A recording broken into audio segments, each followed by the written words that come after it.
All right, we are good. Welcome everybody to episode. What is it? What did I just say? 16. 16. It's hard to keep track. 16 of the Beast Stance. I am your host, the Beast. We are good. Oh my god, I've got audio on. Cancel that. Yeah, I know that'll get edited out. Anyway, yeah, welcome. Today we are venturing into the world of Melee. I'm joined by special guest Cailan. What's up, my dude? How you go, man? Not bad. Thank you for being on the show today. Oh, happy to be here. And we got reoccurring guest dreadtech. What's up, my man? Not much, mate. Thanks for having me. No worries. Always welcome. How many times have you been on Dread? Once. No. Wait, once or twice? Twice. You've been here at least twice. Yeah. You've been here at least Twice.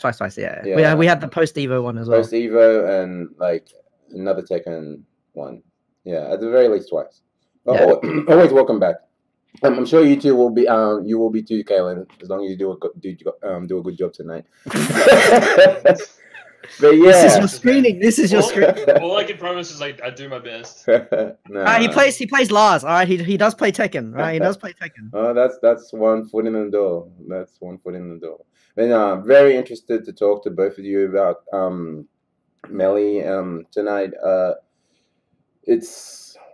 I've been covering a lot of FGC content, but I wanting to give like the other games their limelight, like Smash, Melee, whatever's getting a big showing out there. A lot of people, like specifically if you aren't in the Melee scene, don't know everything goes on. So just want to let the people know what's up. Sure. Yeah. We'll start off with some intros. People know dreadtech already. We'll do a small intro for him. But Cailan, let the people know like who you are. Newly appointed VP of CouchWarriors as well. Yeah. For some reason, I mean, I guess nobody else really wanted the role. It's the way it is. I'm also a TO. Well, yeah, for Melee, been around for a couple of years now. Darren was my sensei, pretty much as he was giving up on TO in the FGC, GC, and he like tricked me into taking his role essentially. Yo! You came to me. We'll get to that later. Yeah, and essentially just was around the scene long enough, offered to help out, and then here we are, just running pretty much events twice a month, every month, as well as BAM and whatnot. Mm-hmm. It's been a hell of a ride. It's so good. So you did you transition straight into TOing when coming into the scene, or it took a while? You were initially a player. I pretty much started in the scene because my best mate Miles, whose tag's Don B, he's sponsored by Legacy Esports. Mm-hmm. He's one of those people that like when he starts doing something, that's the only thing he wants to do. So like probably like 5 years ago, I'll go around and he's like, "Hey man, let's play Melee." I'm like, "No, fuck that. It's a kid's game. Like, why would I play this? Like, it's dumb. It's like it's cool and all, but like it's not competitive." And then probably spent 9 months trying to dodge playing Melee with him because it's straight up all he wanted to do. And then I watched this thing called the Smash documentary, which goes through like the era probably like 2010 to 2013. No, it was like what? No. It's like way before like 2003. To 2013. 2013. Yeah. Yeah. And it goes to like the whole history and stuff like that. And it's like not the highest production value, but it gets so many people hooked. And there's a thing called a documentary baby because it came out in 2015, and that's when like a massive resurgence in Melee happened. So I was one of those kids, thought it was sick, like the high level looked awesome, and then just started going and then kept going. Mm-hmm. Stayed the same. I mean, one of the best things about it is this community because everyone's there for the same reason, right? Yeah. We all have the same interests, and it's just one of the funnest games we've ever played. Nice. And the scene was always affiliated with CouchWarriors at the time, yeah, or yeah. I think it was back and forth between CouchWarriors and Shadow Logic, I think. Okay. And I think at that point, like that's when I was like transitioning in. Yeah, that's where we were both actually transitioning in because I think the last Shadowloo happened just before I actually started going to tournaments. Yeah. The last Ale House 1 happened, then Shadowloo. And then I started going to the Milesway Ale House 2, which is in January of like 2015. Yeah, because as far as I was told, like generally they would always show up for the past Shadowloo showdowns, and I think BAM 5 was actually struggling. When BAM 6 came around, I think the management came around to the TOs for Smash, Attila mainly, and asked them to support them. So yeah, they all showed up for BAM 6, and then yeah, that was my first tournament. So yeah, that was kind of like I had to find that out like post BAM 6 that BAM 6 was they usually like pick their tournaments to go to. So I think BAM was the first one where they actually came out in full force to support CouchWarriors. So on that subject, Red, just detail your history with the Melee community. So I think I've covered this before in my introduction podcast, but I'll just rehash really quickly. My first tournament was 2014 for BAM 6.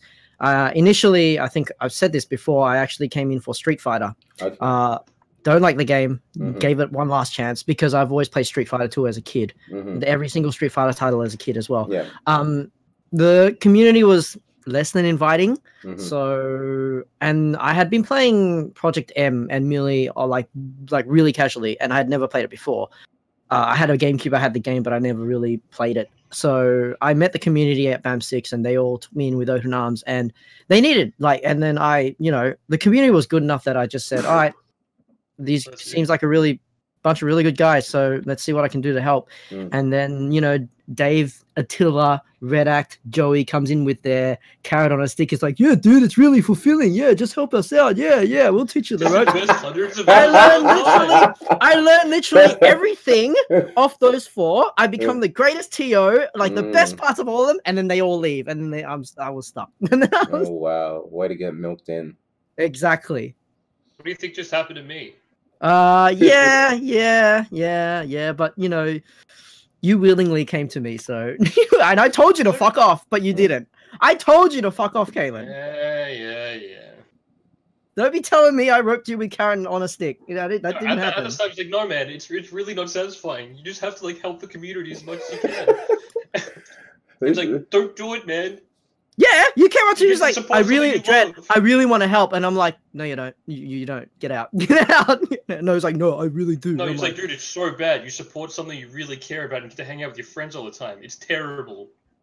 No, I tell you that you have to spend all day fucking working out CRTs, yelling at little kids. You don't ever get to play at your peak because you're always TOing. It's the worst. Don't do it. Yeah, it's not the best, but at the same time, it is extremely satisfying and gratifying as well. Being able to support the scene and doing something good overall is great. Yeah, I mean, the appreciation you get from the scene is something that really sticks with you and makes you stick around for a long time, which is just undeniable across all communities anyway. Yeah, no doubt. I'm pretty sure most TOs will agree. Every TO would agree with you, except when I go 0-2 because I get tilted because I have to fix it. I don't think I've ever gone 0-2 as TO. Yeah, so neither have I, so I can't relate with you there. I definitely play pretty badly most of the time, but look, man, that's on you. Yeah. Yeah, it is. Ultimate John, Ultimate OS. Oh, yeah, for sure. I mean, at a major, when you've been there for 16 hours, you're already on 2 sleeps, but 2 hours sleep back-to-back days, and then it's like you're doing bracket. That's when I go 0-2. But yeah. Every time I rock up to a tournament you're working at, you're just like, I played so bad, Dread. I played so bad. I could have done so much better. Which is true. Which is very true. So I want to touch on the Melee community in Australia. I think everyone and their mother has touched Melee at one point, but it's finding out that it gets to that competitive level. Describe the Aussie scene for us. When I know you guys might not have been mainstays from the beginning, but I mean, we're definitely both there to ride the wave of the peak of Melee again. Yeah, it definitely died between 2000. Yeah, we joined on the resurgence. So right before we joined, the tournaments were actually on death's door. They were getting 4 entrants, 6 entrants, and we came right around where the documentary popped up, and it went from it was really funny talking to the OGs about it because they said, dude, we were actually dying. We were like we were canceling, like we were on the verge of canceling events. And was this a problem specific to Australia or just?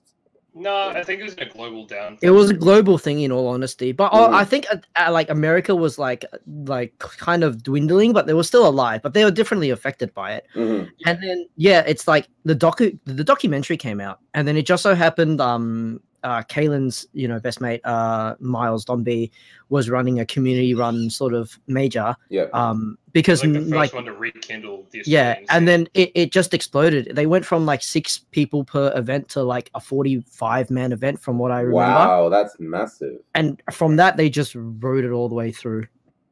And then when I think it was like a year and a half, 2 years after that Smash 4 came out. Yeah. And that alone, like, because we ran the Rambats together, we had Melee and Smash 4. Like, the crossover was like, there'd be over 100 entrants for each game with the Rambat. Mm-hmm. And that lasted for like months until we actually had to forcibly separate because there was too many sweaty nerds in the one venue. Well, what were the reasons for the decline, if you don't mind me asking? Like, previously or currently? Previously. Brawl was... Oh, yes, I did want to bring that up. Mainly the issue. Yeah, I did want to bring that up. So, like, just going off like an analogy, I kind of think of like Tekken 4 was really bad, right? Sorry? Is Tekken 4 bad? Yes, yeah, it's unanimously the ugly duckling of the series. Yeah. So like, just imagine if Tekken 5 came out. It's the best Tekken ever, and like everyone loves it. And then you wait 8 years for Tekken 4 to come out. Mm-hmm. So like, you wait all this time, and you're like, everyone's so excited, and then Tekken 4 comes out. Yeah. And you're like, this is after 5. This is like after like the this best is after Tekken 5. game. Like that people think. Not 3. Think about like how good Tet 5 DR was. Yeah. And then think about 4 coming out right after 5. So that's like what happened with release. Melee then coming and Brawl. Yeah. It was a few like factors that came together that broke it. One, because Brawl was the new game, so it made a lot of people port from Melee to Brawl. Mm-hmm. And then when they realized how bad the game was, a lot of them didn't want to go back. Like, that was the issue, right? A lot of them didn't want to go back. Wait, they didn't want to go back to Melee? Yeah, they didn't want to go back to Melee, and because there was a rift in between like communities fighting for like sort of the spotlight, because you know how niche fighting games were back then. Yeah. Like, it's even worse than it's ever been. Like, now we're kind of like, now is good. Mm-hmm. Yeah. We don't have. I mean, we don't. currently, Yeah. we're on a kind of another current slight decline, I guess. Like, last year we were getting really high numbers of like anywhere between 70 to like 90 people to local. Now we're probably hitting anywhere between like 30 and 50. But that's just because the game is extremely hard and the accessibility's gone down. Oh no, the accessibility's gone up. It's just really hard to get good, and you just get stomped out really easily. And there's also a thing called netplay now. Somehow people you can play online Melee now through an emulator, and it's like not that good, but a lot of kids use it to sit at home and just like stomp on each other and think they're sick, and they don't have to come to the tournament. So like, before you had to go play people in real life to play Melee, and now you can just sit at home behind your desk and like talk shit and play bad Melee. So yeah, so that's there was definitely affected the scene globally. Yeah, and there was that, but then also the fact that when people like quit Brawl, they looked back and realized how small Melee was, and when you see a small scene, you kind of don't want to like put in, because like you're like, oh, the scene's already dying. You feel like the payout isn't worth it. Kind of like that. Yeah, it's just a very hard catch-22 that they put themselves into. It's because like the Brawl was bad. It was like, it wasn't bad, but it definitely was different, and it was Meta Knight was broken. Meta Knight was the Jin. Like Meta Knight was straight up Jin in Tekken 4. I've heard rumors about how broken Meta Knight was. Yeah, so it's he got to the point where he was banned. Yeah.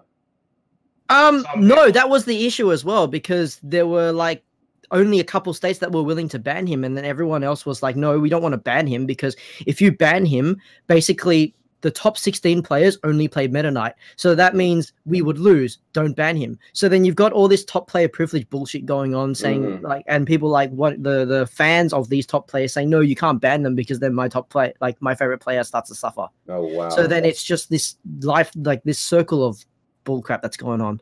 I think a lot of people maintain that if Meta Knight was banned pretty early, Brawl would have been a lot healthier, but it is what it is. Yeah, it's one of those things. This is interesting to hear, because just obviously it comes from lack of knowledge, but Melee has lasted the scene has lasted longer than any game, whether platform fighting game that that is out there, and it's always been like, is the game that good? There's nothing like it. There's nothing like it. It's one of those things where like people explain it as like it was a mistake, and there was legitimately like I was rewatching a tournament today, and every time I watch high level melee, like cool stuff happen. There's just it's the first of its kind in every aspect, essentially. Like it's a flawed game based off a children's fucking party game, right? Like you mean to play with items, random stages, but it's like if you play it not in a limited way, but like if you detract a bunch of the other bullshit, it is one of the best things ever created. And like one of the reasons why we don't struggle as such, because we're doing really well overall. We like get biggest numbers, second biggest numbers at Evo like a lot of the time. We don't have developers to support or anything like that. So like, and accessibility is a hard thing. Like you have to pretty much play it on a GameCube or like hack a Wii and then get the ISO on there. But the thing is, it's so incredibly difficult as well, and it's like it's sort of like chasing the star. But then you see these glimpses of like half-second perfect plays in professional play, and you just said, I can't believe he did that. There is no way I can ever do that. Like if I gave you a sequence, Abby, just a single player sequence of like sort of like a Fox Tech skill, I'll give you a month. I don't think you could do it. I give you a month straight. You could practice as hard as you want. You wouldn't be able to do it. Trust me. I'm willing to put money down on the table. What is this execution wise? Like... Execution, yeah, like single player execution. I'm not going to put an opponent in front of you. I'm not going to do anything. I'm just going to give you this tech video and be like, see if you can do this. So the execution is why melee is so hard. It's ridiculously hard. One of the reasons. Like, there's just so much depth to the game. Yeah. Like the way neutral game is played, like the meta is completely different now to what it was 2 years ago, and it's like a well different now than what it was like in 2013. If you look back to like 2007 and stuff like that, it's nothing like alike at all. Like the way people have managed to like develop new tech skill, develop new techniques, develop like neutral game completely, like all the time, because you have to like learn how to outplay each other as well. And once someone develops a new strategy, you have to create a new strategy to beat that. You know how like up of all of those. You know how like even now like Tekken Tag 2 combos are still being created? Yeah. That's the same thing with melee. Same thing with melee. They literally found out tech to like reduce knockback. Literally, maybe like what was it, like V canceling like 3 years ago? I don't think. Yeah, I mean, V that's like it exists, but no one documented it until then. Yeah, for sure. Yeah, and that it took what 12 years to document that shit. Yeah. It's just like there's so many in sort of like from start to finish in an interaction in a match. There are so many variable factors that you can do to affect anything that's happening. Even when you're getting hit, you can affect it. Like, sort of like air control in Soul Calibur. Melee has air control to like the tiny, like to every single digit degree. When you get hit, you can move yourself when you get hit. Not only can you move yourself in the air as you're getting knocked away, you can move yourself units when you're getting hit. And that changes like the way they have to respond. Yeah. That's something unique to all Smash games, essentially. Like you get hit and you can influence which way you go. It's called directional influence. And that makes no combo pretty much like guaranteed, essentially, or like the follow-ups you're a lot more reactionary. Yeah. Interesting. Okay. Yeah, like just to answer your question, yes, it is that good. Like it takes a little while to get into. Like if you watch it and just pay attention to it, you actually like give it a little bit of time. Like I didn't give it time. I gave it like 9 months of saying like fuck this, it's dumb, I'm not playing it. And like I'm as invested as you could be, essentially. I remember the day I first met Cailan. It was great. It was great. So the entry level to melee is pretty tough. Is that a put off for a lot of players? Yeah, I mean, competitive-wise, but at the same time, like, you can have just as much fun as anyone else playing at the lowest possible level. Like, it's like, if you're just, like, smashing buttons at each other, it's still sick. It's like the entry level to Tekken, right? You can, like, here's your stick, 1, 2, 3, 4, left punch, left kick, right kick. Melee can doing up forward with Kazuya over and over again. Yeah, it can be melee at the very, very entry level can be distilled down to that kind of without really explaining Korean backdash or anything.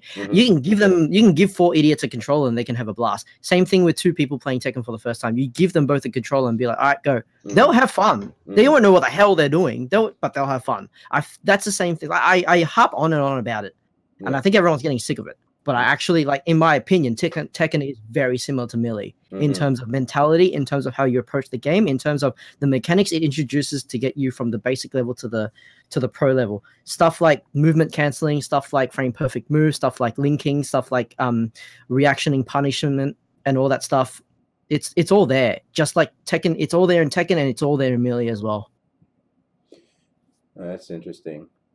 Yeah, if anyone's actually like looking to at least find out the fundamentals of Melee, or, like the history of it, I'd highly recommend watching the documentary anyway. Like, yeah, what is this documentary? Is it It's called The Smash Doc or The Smash. So it's not local based. It's international. No, it's a Kickstarter made by Samox under the YouTube channel East Point Pictures. Yep. He basically type in the Smack Docker and it'll be like on YouTube. Yeah, the Smash Brothers, like it's literally the Smash Brothers, and he documents the American scene from 2003, the professional scene from 2003 to Evo 2013, pretty much, and it gives you it's an amazing thing because you can actually see the really rudimentary gameplay from 2003 and see how it evolves to 2013. You can see it change within the documentary itself, but I think that watching that gives you a very good idea of kind of what the game's like and why the community loves it so much. Yeah, for sure. I mean, it definitely roped me in, and I'm like one of those people that doesn't roped me in too. Yeah, I'm one of those people that doesn't necessarily like. I'll see something like, that's dumb. I probably won't try it, or if I try it, I won't give much of my attention. But that was like the one turning point for me. Yeah, Melee is just accessibly, it's difficult. It's fun to play at all levels, but like if you actually want to compete in the game, it is so punishing. Like you're not going to get moderately good for years, unless you give you like heart and soul and you put so much time into it. It's like even get to a mid level, it'll take you like at least 12 months of like a lot of work. Like the ceiling is so high that you have like just multiple levels of skill in terms of like I can perfect this guy, but then this guy can perfect me, but then this guy who's on like a regional level can perfect him, but then you've got Armada that can perfect that guy. It's multiple levels of like the skill gap can be that wide from person to person that it's just ridiculous. And you watch if you watch professional games like Summit today, you can watch what they're doing and you'd be like, I understand what he's doing. There's no fucking way I'm pulling that shit off. Really? Like you can break like sword hitman hits the Foxman with the sword. Like yeah, it's like, and you don't understand. But then like if someone will break it down to you, he could be saying that, all right, the reason why that worked is because the guy knew that the guy was going to hit his right stick at this particular point, pushing his character to the right. But the guy read it, so he did a tech that would cover that option. And it's just ridiculous. It's actually ridiculous. Or stuff like he did 5 perfect frame links in a row to achieve like a combo that was basically inescapable, at the same time as knowing that it was inescapable if his opponent did this particular option to try and escape. It's ridiculous shit like that. That it's like it's computer level like options that you have to take into account that make it so amazing, because there is no way that you'd be able to pull that off without like discipline and practice literally every single day. You speak about Melee more passionately than I do, yet you because it's amazing. Like, I watched back. Summit this morning and I popped the fuck off at Rishi versus Zane. That was sick. Play Moth and come back. No, because that would require me to practice. Like I said, if you have never played Melee at all, I challenge you. I will give you a tech video. You can buy a GameCube controller, practice for a month, and you still wouldn't. Buy your GameCube controller, by the way. You still wouldn't be able to hit like the tech sequence. It wouldn't be more than 5 seconds long. You wouldn't be able to do it just because of how hard Melee is. I'm keen to try this out. I'm done. Just a morbid curiosity. I'll give you a controller to try. I've got a couple of GameCube controllers. Get him to wave shine out his shield. Oh, that'll be part of the sequence, trust me. It's like, it'll be like wave shine out of shield into like short hop down there into like fucking something bullshit. Good luck consistently short hopping for the first week. Anyway, enough of... One thing I want to ask is, just from a casual, just from a random perspective, for someone who hasn't been in the scene, Melee has always seemed like, you know, people say it wasn't intended to be like a competitive game, yet here we are. How much of a detriment has, like, just say like I can't come along as a melee wannabe, competitive wannabe player and say, oh, I want to pick up Bowser and win. How detrimental is it that some, like, explain to me how viable a lot of the casts are and like how much of them aren't. Okay, look at it this way. Like, at some point in time, when it's someone like everyone starts the game, they're like, I'm going to be that guy that plays the low tier. I'm going to be the low tier, man. But it's really different in no other game, right? Just because they have like shitty frame data doesn't mean they're like impossible to play. Like, they're a low tier. No, I understand that. It just seems like every time, obviously I'm not tuning into Melee top 8s on the regular, but almost every time I get a glimpse, I see a Fox, I see a Marth, I see a Sheik. I never see a Bowser. I never see a Donkey Kong. I never, like... They're both very bad characters. But for instance, like, a Yoshi was in top 5 of one of the biggest tournaments of the year today. Oh, really? Okay. Yeah. But he's, like, the only Yoshi in the top 100 players because it's insanely hard to be that good with the character. And he's, like, fully optimized it. He's created all the new tech. Like, this man's pioneered Yoshi to be that good. You cannot... But you can also make the argument that that particular player picked a better character, it would be way easier because he's that smart. But because he has like such an affinity Pikachu, my bad. There's Pikachu at top 8. Because he has such an affinity with this character that he's willing to stick to his guns no matter what. But like it wasn't because like he was just that dedicated to making this obviously flawed character work. And in all honesty, if he picked up a top tier character, he'd probably really be fucking scary. Like, one of the best things about Melee is if you do pick a top tier, it essentially means you just have more options available to you. Like, so when I first started playing the game, Dr. Mario and Pikachu and stuff like that, I'm like, I'm going to be that guy playing the low tier. I'm going to be the cool dude. And then as time went on, I'm like, well, this kind of sucks. I'm pretty bad at the game. And then you play a top tier and they're like, wow, they have so much access to do stuff. The game, you're still playing the game. The game's still fun to play. Like, every character is fun in some, like, sense. Like, I'd happily play random characters for the rest of my life if I could actually do it and compete. That's not viable. Like, playing a really low tier in Melee is like if you picked up Gigas, but everything was minus 10 and above. Literally every option he tried was minus 10 and above. That sounds horrible. Like, just think about that. And then when you have Fox that can do plus on block moves, it's kind of over. But the thing is, it's like, that hard.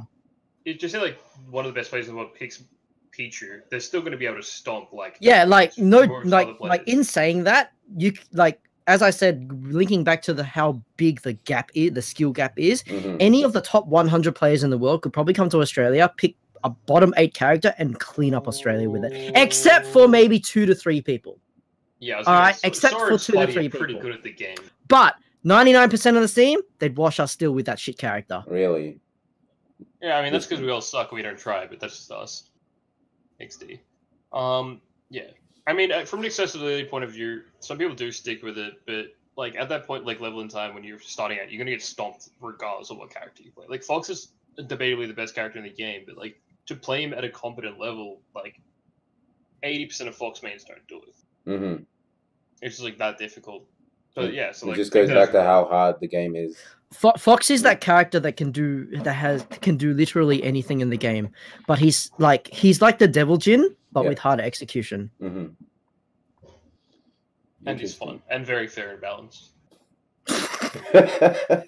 He's actually the most honest character in the game. Anyway. Yeah, I don't know about that. One frame shine.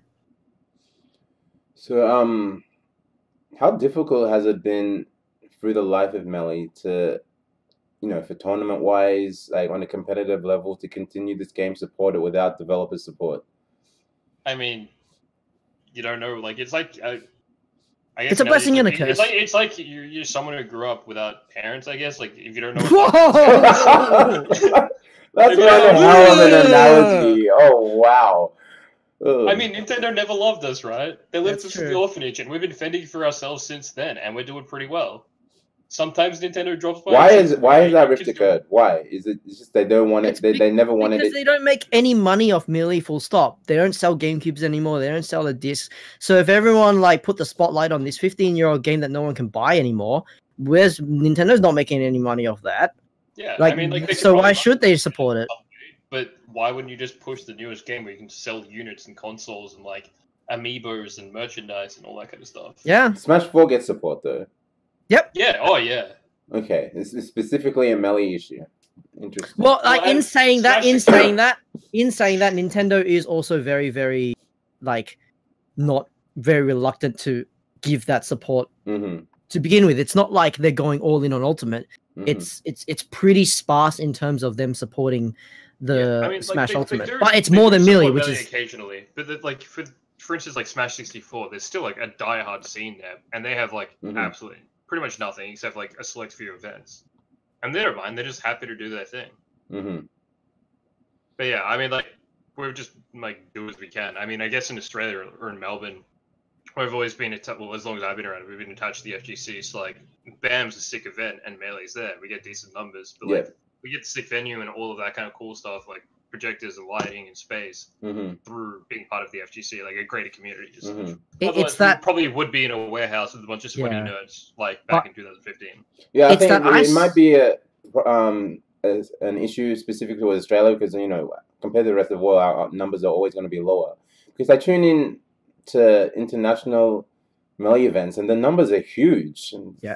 People love the game. It's sick. See, like I've met a lot of people that don't actually play the game, and they just like watching it because it's cool to watch. It's that isolation that creates this dichotomy where the fans of Melee and the Melee players know that if we don't support our game, it will literally die. No one cares about us. We don't have any support. We play this 15-year-old game on a cathode ray tube that isn't even in production anymore. We literally have to fish out of garbage dumps to get these TVs.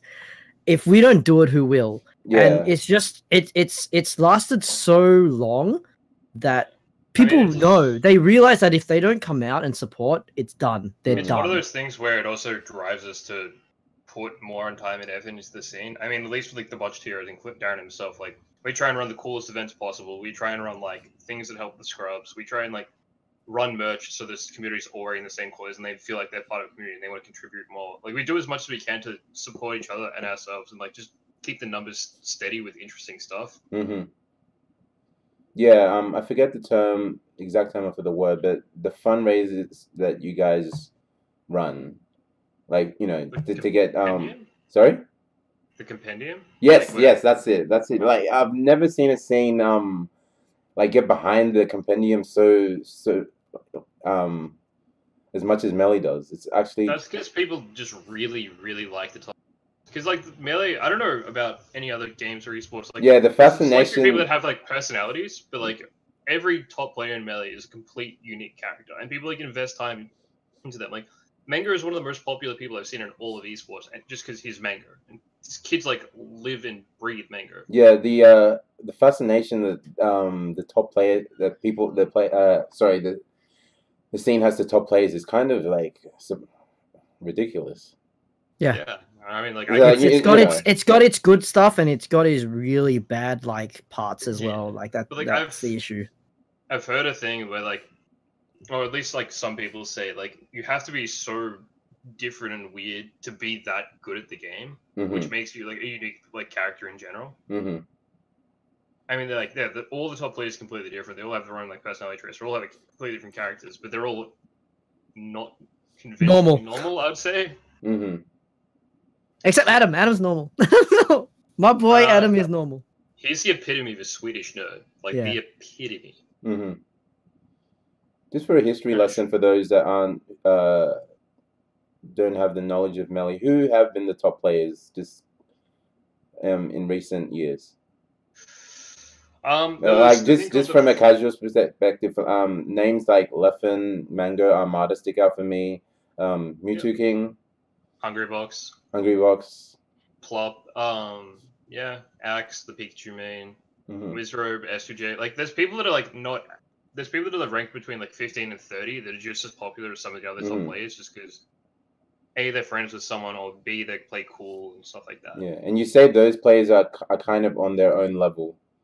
Well, Like they used to be like has the gap closed up or yes, it's definitely getting more beatable. But like from I think it was like 2008 to 2013, there was an era called the era of the five gods, which and it was like 5 players consistently. These 5 players would be the only ones to ever win tournaments over the 5-year span. It wasn't until it was Armada, Mango, Armada, Mango, Hungry Box, PPMD, and Mewtwo King.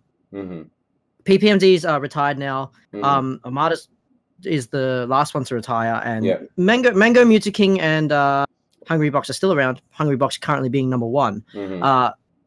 Yeah, for the longest time, no one would win a tournament except them. It wasn't until Leffen came about that he actually started to take sets off them. Slowly but surely, more people would come up, like Plup and all that, to eventually take sets off them. But for a while there, there's only one person, like Zane. He's a documentary kid, so he's started playing the last 5 years. Yeah, he's one of the few people that have actually managed to breach and start taking sets consistently off like the top 5 players. And now he's considered one of the top 5 players himself, for the most part. I think Leffen and Plup are the only ones to have taken a set off every single god.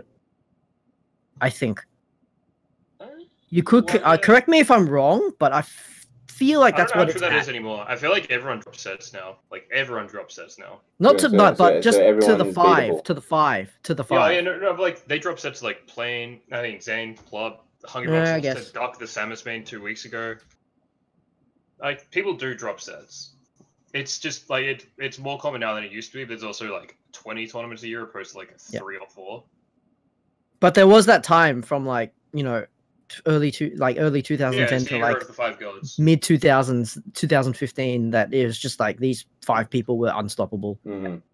Yeah That's interesting. Was specifically to do with those players because I'm not sure, I'm just trying to remember what characters they play. Just down to them being just godlike or okay, all right. Like essentially, because the period of time Armada dominated was like with Peach and stuff like that, and now he plays more Fox, we're used to. But yeah, no, it's purely because they're just able to get good in their own ways. Like they all play the game very differently. They all play the game in their own style. That's actually like some of the beautiful. Like it translates to Tekken as well. You can watch like 2 different Jins and be like, those Jins don't play the same at all. It's the same as Melee. It's like this this Mask got much better movement than that. Like Zane's got much better movement, but Mewtwo King's punishes are just like way cleaner. How does the average set go? It goes by stock, yeah. How many stocks? Yeah, it goes by stocks. 4 stocks. 4 stock, and either in a best of 3 or a best of 5 format. Best of 3, best of 5 format. And Melee doubles, is that I love doubles. Doubles is great. Doubles is good fun. There's the It doesn't have anywhere near as much prestige. It's getting more as time goes on because people respect the fact that it's extremely difficult and a lot of fun. But like before, it's just a side event. Yeah, how much is the meta change that when you add in completely different? Like the matchup completely changes depending on like the characters you use. Optimized compared to singles. Yeah, it's so much optimization to be done. But like that if you do focus on that, it detracts from your singles play and then all that kind of stuff. But yeah, no, doubles is sick. And doubles is just mad fun. Credibility as time goes on. Okay.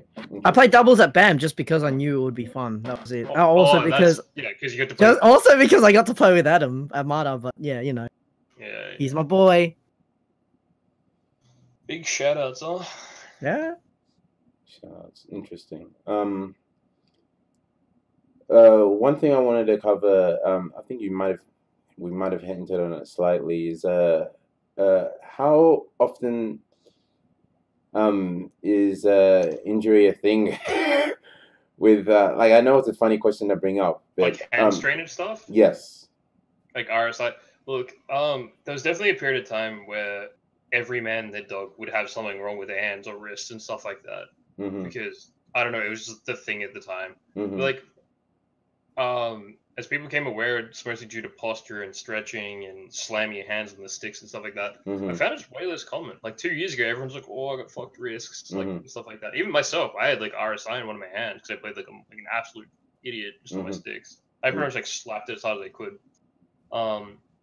But yeah, no, people are aware of stretches and stuff like that to take care of them, not to play 12 hours straight, stuff like that. It doesn't. It definitely doesn't help. Is it a prevalent thing in the scene, or is it? It's because the controller is so garbage. Yeah. No, the controller is so good. The controller ergonomically is garbage, Cailan. Like, I mean, look, like you need it to do the things you got to do, but like if you think about it, are there other options available when it comes to controllers, or it's only limited to that? Not legal ones. Oh really? Really? Only the GameCube is legal. Essentially, yeah. But like, because all third-party controllers suck. They're like poorly made. They're nothing like an actual GameCube controller. But there's other options called like the box, which is it's like a 5-pad. So instead of a stick, you actually just have buttons and stuff like that. Like a hitbox. Yeah, it's literally a hitbox. Now there's a thing called like an Alt Labs fight stick, which has got like, it's literally just not like a melee specified or smash specified arcade stick. So like, I mean, if someone actually did have issues and they wanted to use a box and they actually like asked us, I don't see why not, except for like the cheater angles and stuff like that. But yeah, no, you're pretty much just stuck with the GameCube controller. But like, I don't see why you'd want anything else. It's the best controller ever made. I feel like it's, I don't know, like it's just because we're all used to it, right? We can't dare dream of another alternative because like we don't know what other alternatives there are. All a man loves is all a man knows. I guess, but it's not a good controller by any stretch of the animation for a game that you have to do 200 actions per minute. If it was accessible, could look, I'm just reaching as a question here because obviously I don't understand the game. Could you play the game on an arcade stick? No, you could not. You have to switch the joystick with buttons. There's no way. That's actually how you break your wrist as well.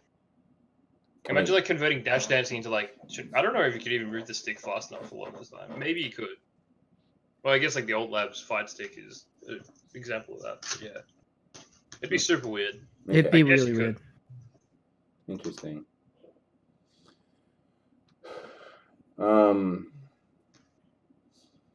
So the Smash, back to the Smash scene in Australia.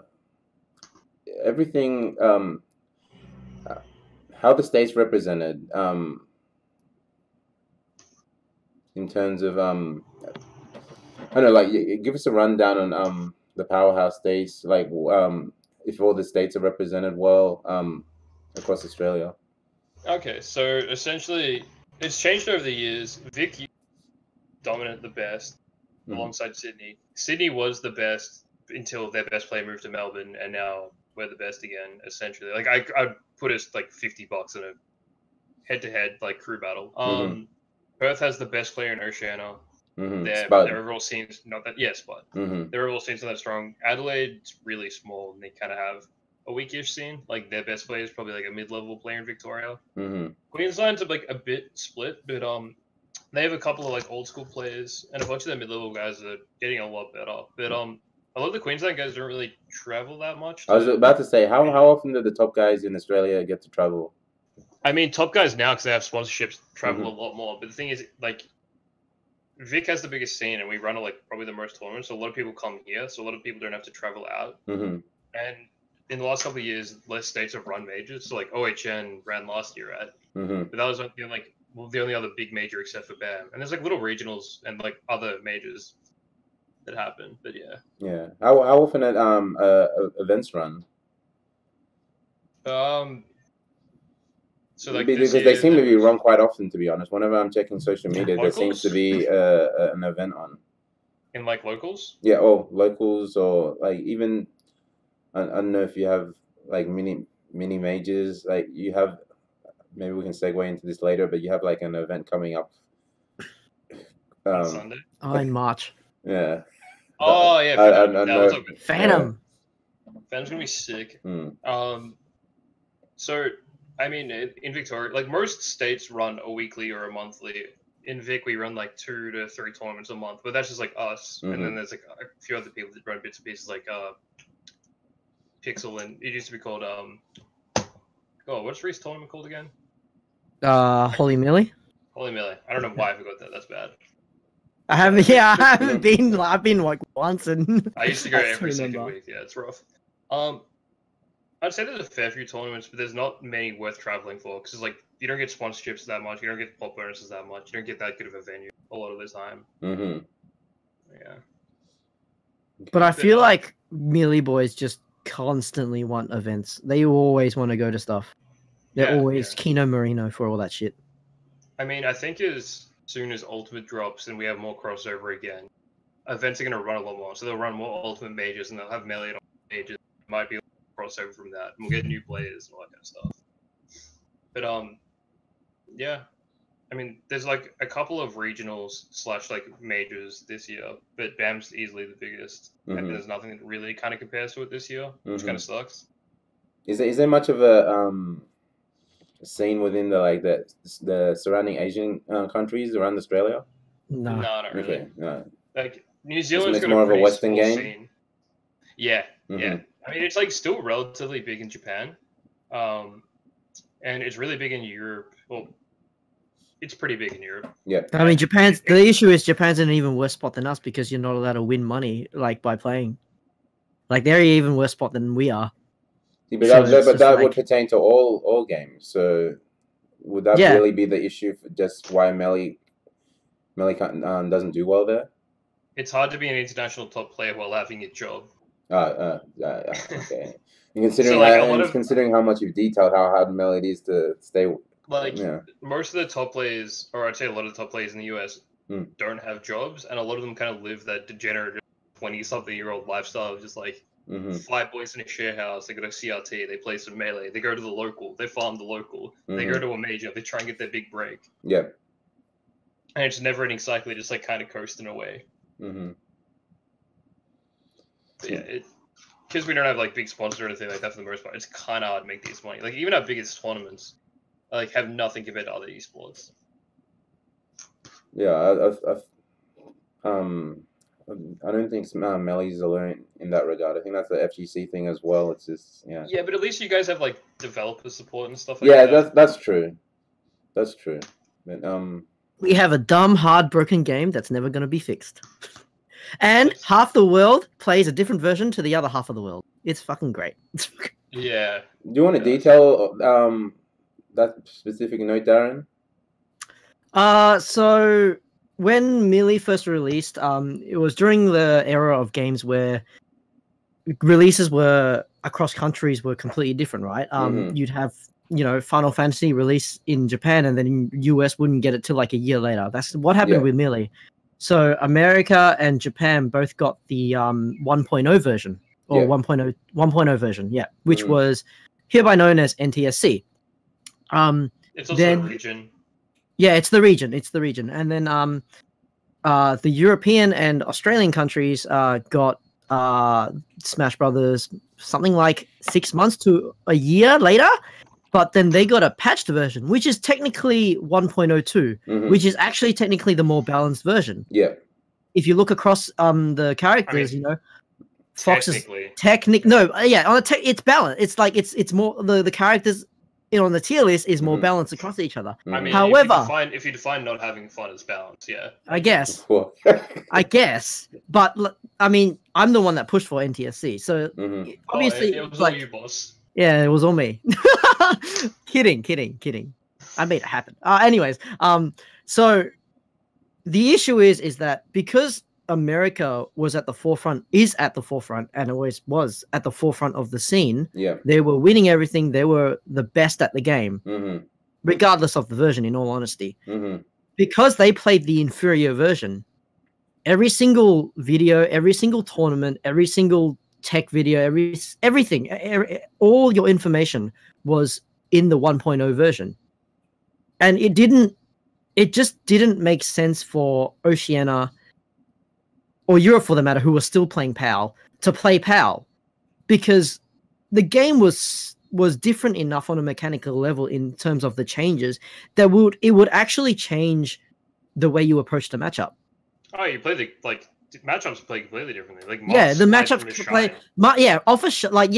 Prime example. Fox has a one-frame move, invincible move that they off of when he presses down B, there's a hitbox straight up.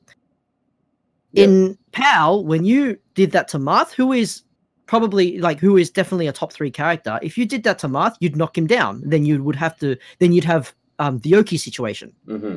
In NTSC, there was no Oki situation. He would slide away. He wouldn't get knocked down. Wow. So your approach would completely change. Mm-hmm. You get a different fallout. But yeah, there's just like a lot of little things like that that drastically affect matchups. Like some characters are almost redundant. Like Sheik is so much better in NTSC because she can chain grab and tech chase pretty much the whole cast.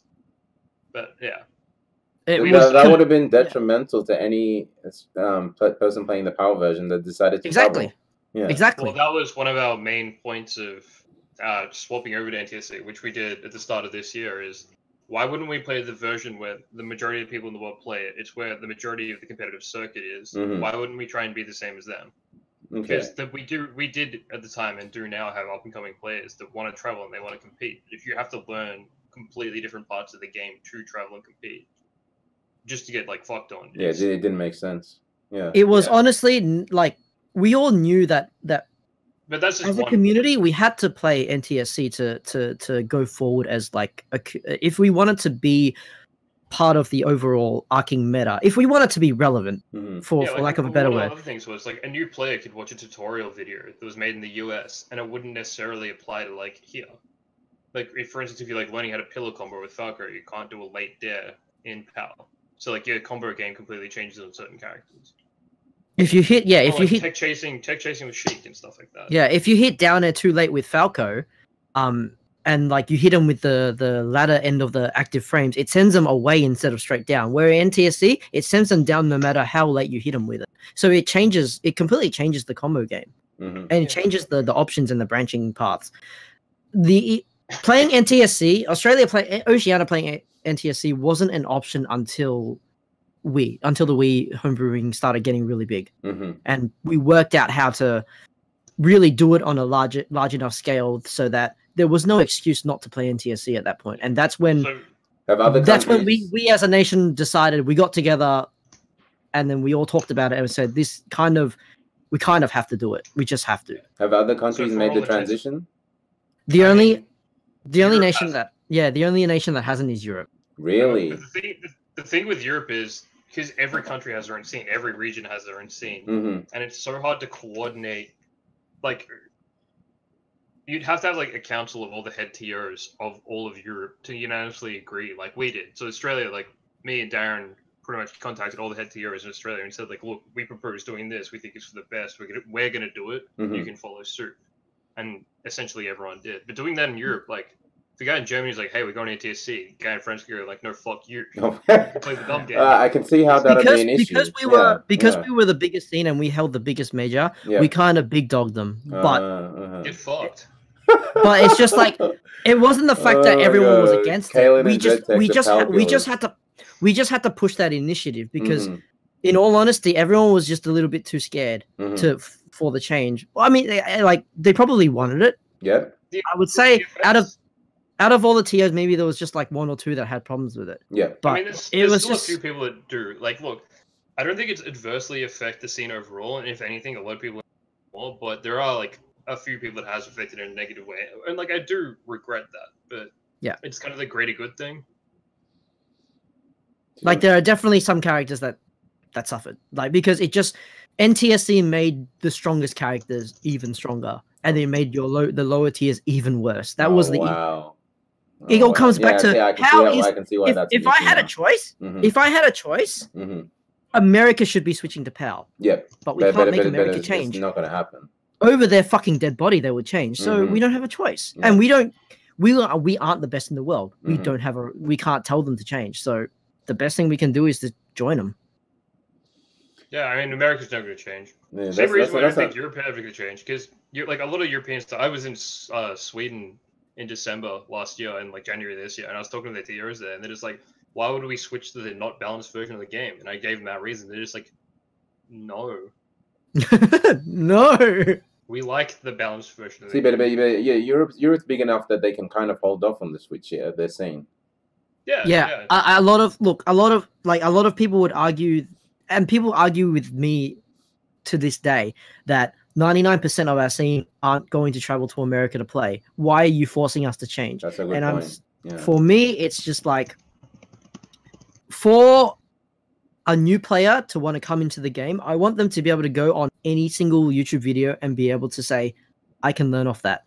If they have to filter through 99% of all the tech videos and find that one video that would be relevant to their scene, it'd be disastrous. It'd be disastrous to the community. And also the fact is, you are hampering what like if you don't believe in your own continent, then I am disappointed in you, because I believe that given the tools, we can succeed. We just need to be given those avenues. And I believe that we need to play the same version to be given that chance. So doing it for all the top players is very, very important. And that also branches from coming, like, we've been working on making the local scene more financially viable, essentially. Like, so you do earn more money, which means you can invest more time playing the game. So if you do win a tournament, you're able to, like, not work that extra day of the week or something like that, which Sora did for a long time, who's currently the second best player, best Australian player, second best player in the country. And I'll fucking say, if you're a low skill player and you're crying that I took away power from you, like, I could put power in and you still wouldn't be any better as well. You'd do the exact same. Like, it wouldn't matter.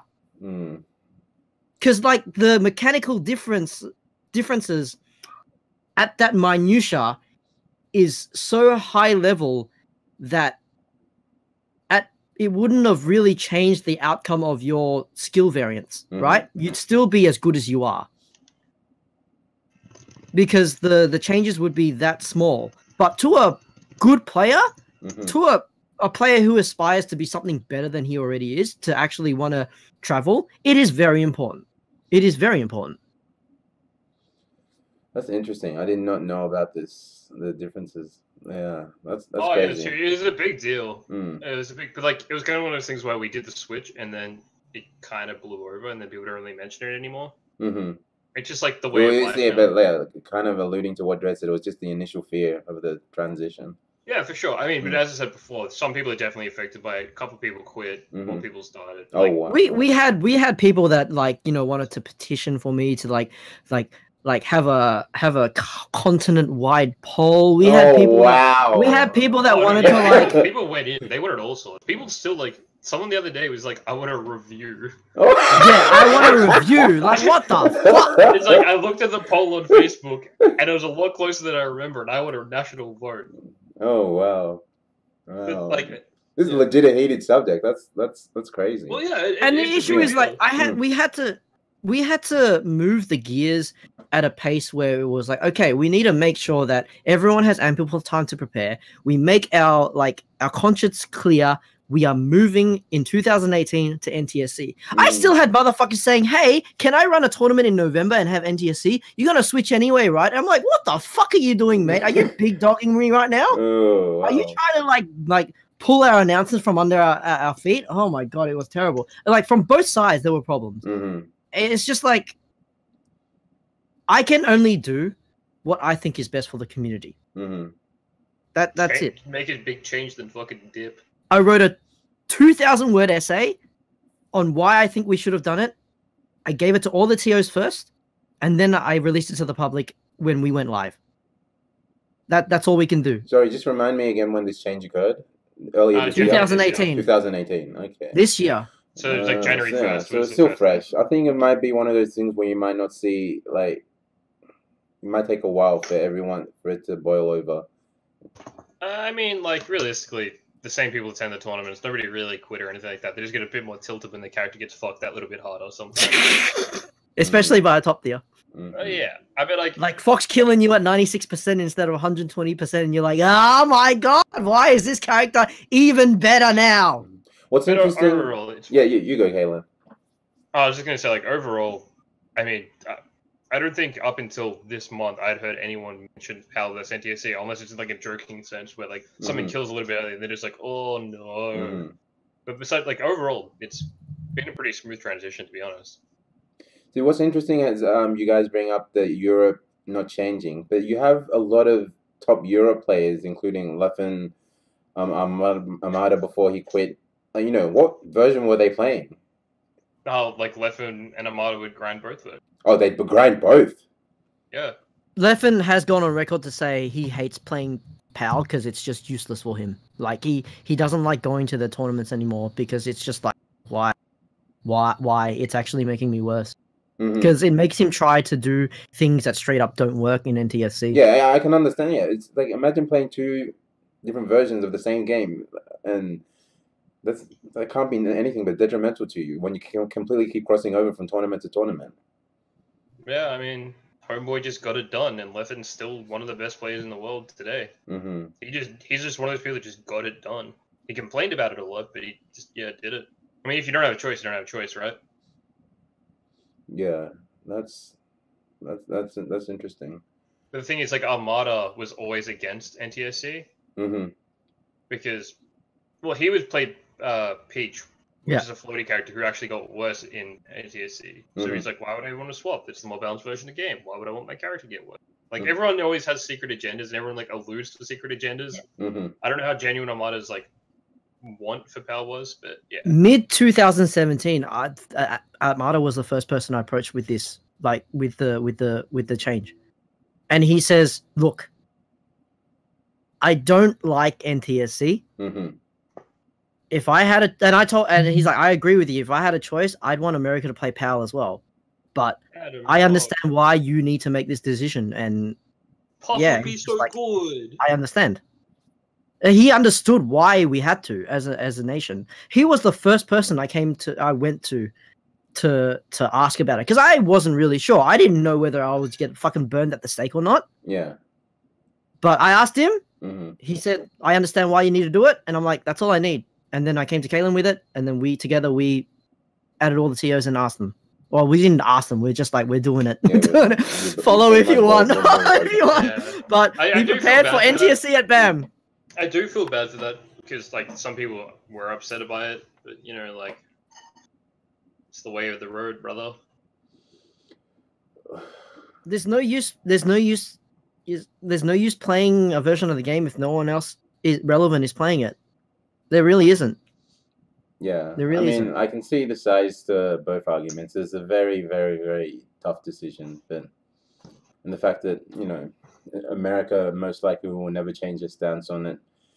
It's just. I think like this Stone Cold would never change. There's no reason for them to do it. But the argument is like for me, great. If you don't like the change, that's fine. But I need you to understand that the decision I made wasn't for you. It wasn't for your selfish or your own little. I want to keep playing PAL.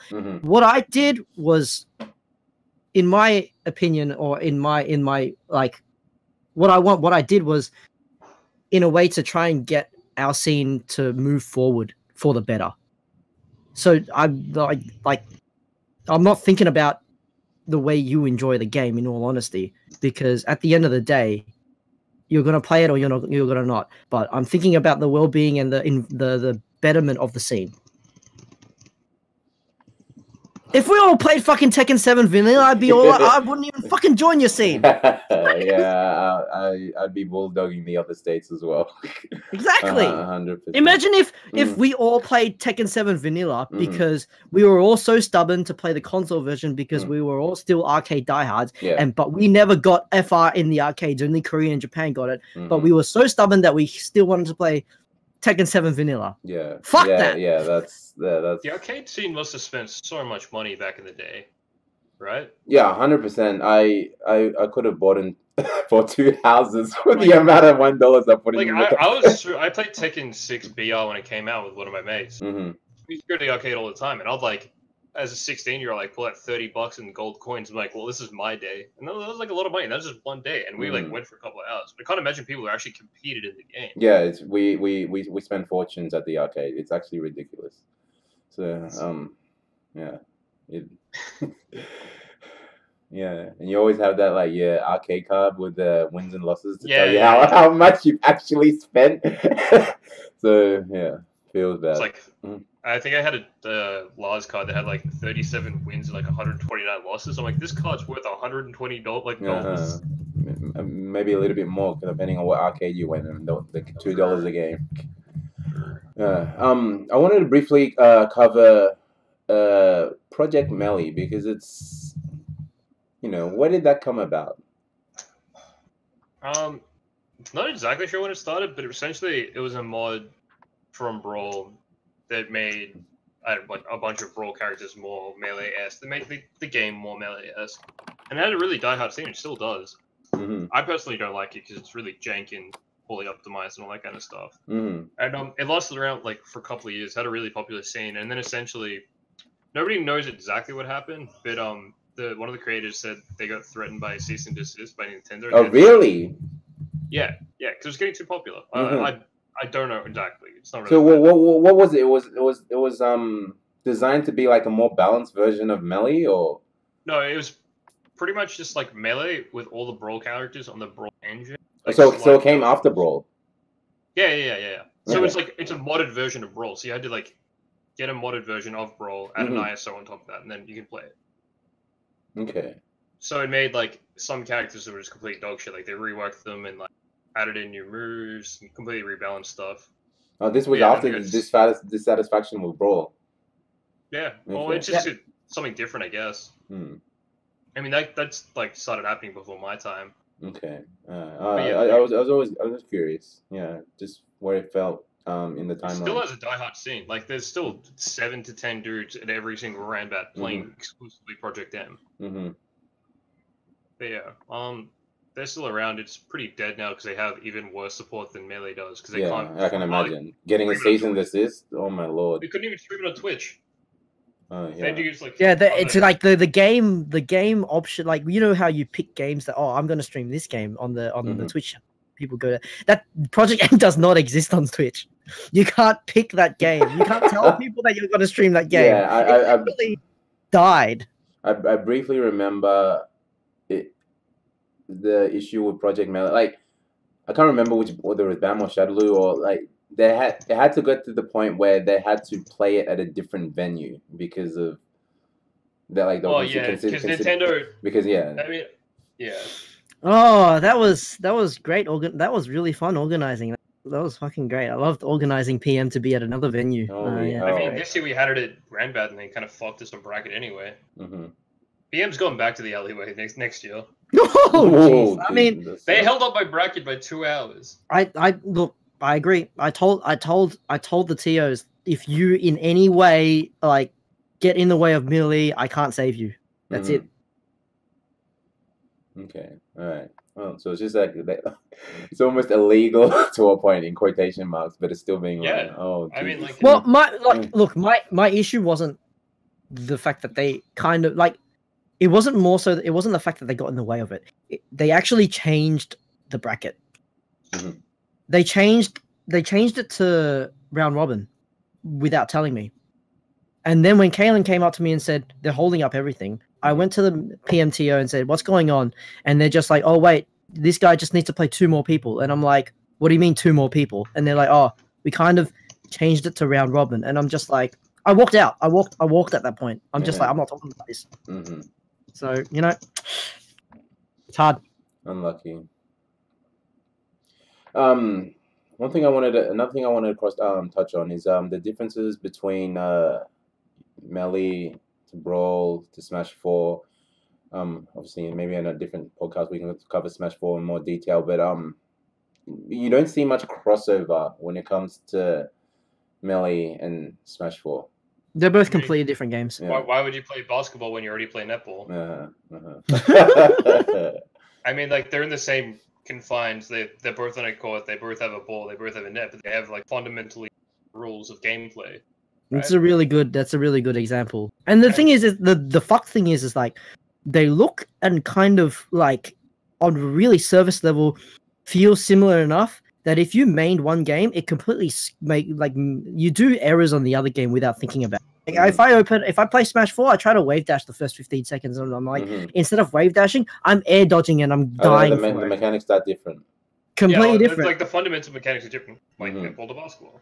There's no movement canceling tech in Smash 4. So that's different. There's no mechanic that allows you to lessen the recovery of your aerial moves. So there's that as well. Air dodging is completely different, where in Melee you air dodge and you can actually air dodge in a specific direction and choose your like direction that you air dodge.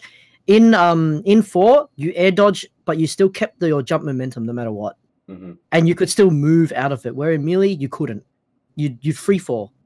So off of those, it's already different. In Smash 4, you magnet to the ledge, so when you go to the ledge, you automatically like connect to it. And also when someone grabs it, you get taken off. Yep. In Melee, you can ledge hog. You can grab it, they can't grab it.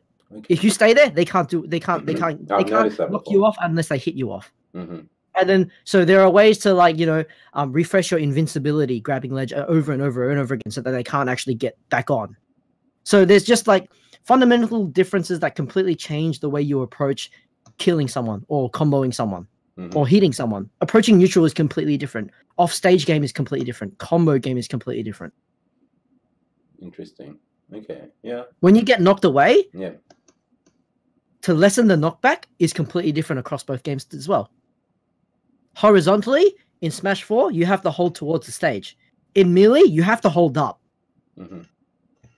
So even recovery is completely different. And doing it in one version gets you killed in the other version. Yeah, that makes a lot of sense. Yeah. Interesting. To see why there's no crossover there. I mean, there is some, but it's small. There was way more at the start. Mm-hmm. But if you're trying to compete at both, it's so unbelievably hard. Like, they both take a lot of time and effort, so you might as well focus on one, right?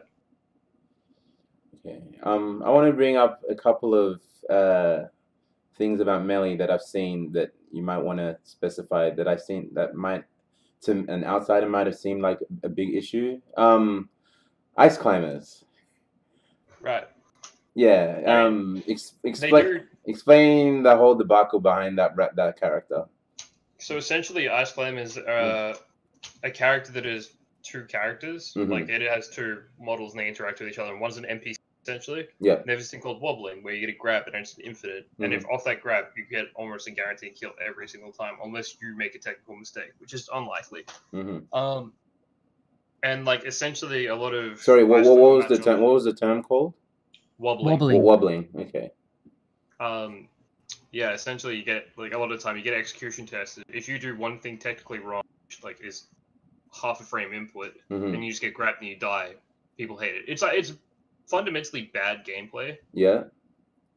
And yeah, people just hate it because a lot of low-level players get decent wins just execution testing people over and over again. Because like you find a lot of like wobbling is just a rhythm game. You once you get the grab, you have to hit the A button in a certain rhythm to keep the combo going. You just have to tap the button at 180 to like 200 BPM. 180 to 200, something like that, BPM. If you keep that up consistently, it's infinite, right? Oh wow.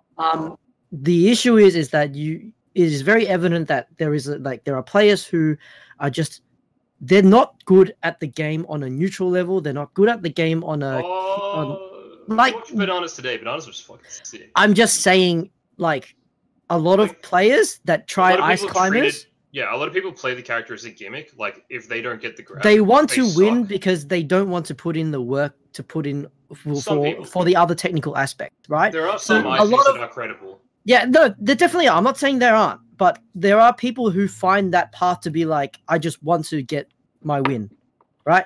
And I want to do it with the path of least resistance. And and Melee is so hard that the game kind of at a point is like, the guy who wins is the guy who makes less mistakes. Yep. And at our level, you make so many mistakes that it's very easy to like mess up and get grabbed. And that's all you need. Level, yeah, and that's all you need. That's all you need as an ice climbers. You just need them to fuck up once. There is more to it than that. Like, there are mix-ups. The issue is that ice climbers on a fundamental level changes the way you approach the matchup as well. It's not like, oh, if I can not get hit by Falco, that means I won't get grabbed by ice climbers. It's not the same, because ice climbers because there's two models, there's two shields. Your shield, your landing timing changes, your attack timing changes because you're hitting two shields. So that actually screws up a lot of people's recovery timing, and that's all you need. That's the only screw up you need for them to grab you. Yep. So just because of that small oversight, you got grabbed, you lose your stock. Yeah. Straight up. It's just bad gameplay, and it's really bad for, like, especially if you start, like, if you're new and you come to your first tournament, and some guy wobbles you 4 stocks each game for 3 games in a row, it's a terrible experience. Like, you don't get to play the game. Mm-hmm. The guy like just walks forward, grabs you, and then you lose. Like, imagine just like any tech situation in Tekken where like someone could just run up and grab you. It's the same thing. Mm-hmm. As a new player, when I was first starting out, I had that experience. I would, I wasn't amazing, but I would make it into bracket. There were people who I would consistently beat. Mm-hmm. There are a couple players I never lost to them. The day he switched to Ice Climbers, yeah, after about a couple weeks, he grabbed me 4 times and I died. Okay. That's it. Mm-hmm. I would outplay him. I take down 3 stocks, but then before I could take out 4, he grabbed me 4 times. That was it. It's just like you have to win the neutral exchange 10 times to take a stock. He'd only needed to win it once. So there's definitely a stigma behind being an Ice Climber player. There is definitely. Oh yeah, no, like it's definitely if you main like Ice Climbers, you cop a lot of hate. Mm-hmm. Has there ever been a consideration to ban that or any other? It was banned like years and years ago, and then people unbanned because they didn't consider it that bad. It's like a very unfun mechanic that's fundamentally flawed, and it sucks, but it's not game breaking. The character isn't even like top 5 best characters in the game. Mm-hmm.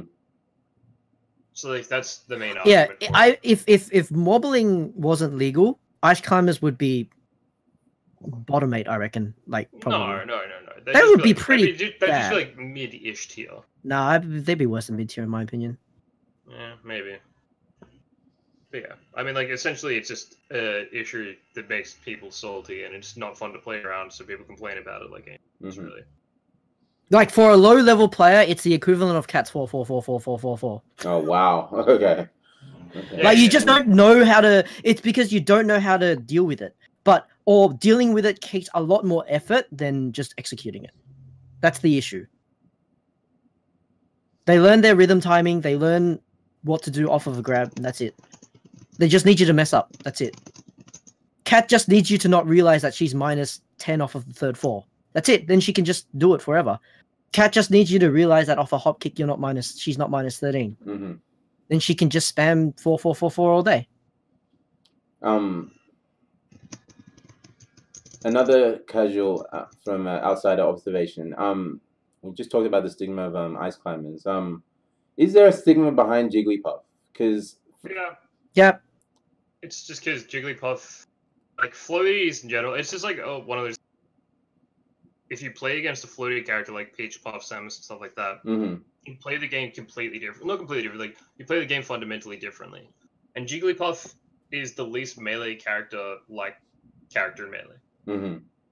Like the way you play as the character, the way the game's played around the character is just not fundamentally melee. And there was a point in time where Hungrybox, the best player with Jigglypuff, currently the best player in the world, he played extremely campy, never approached. He even did that today, and just played like, yeah, it's just not fun. Like at any level, it's not fun to play against.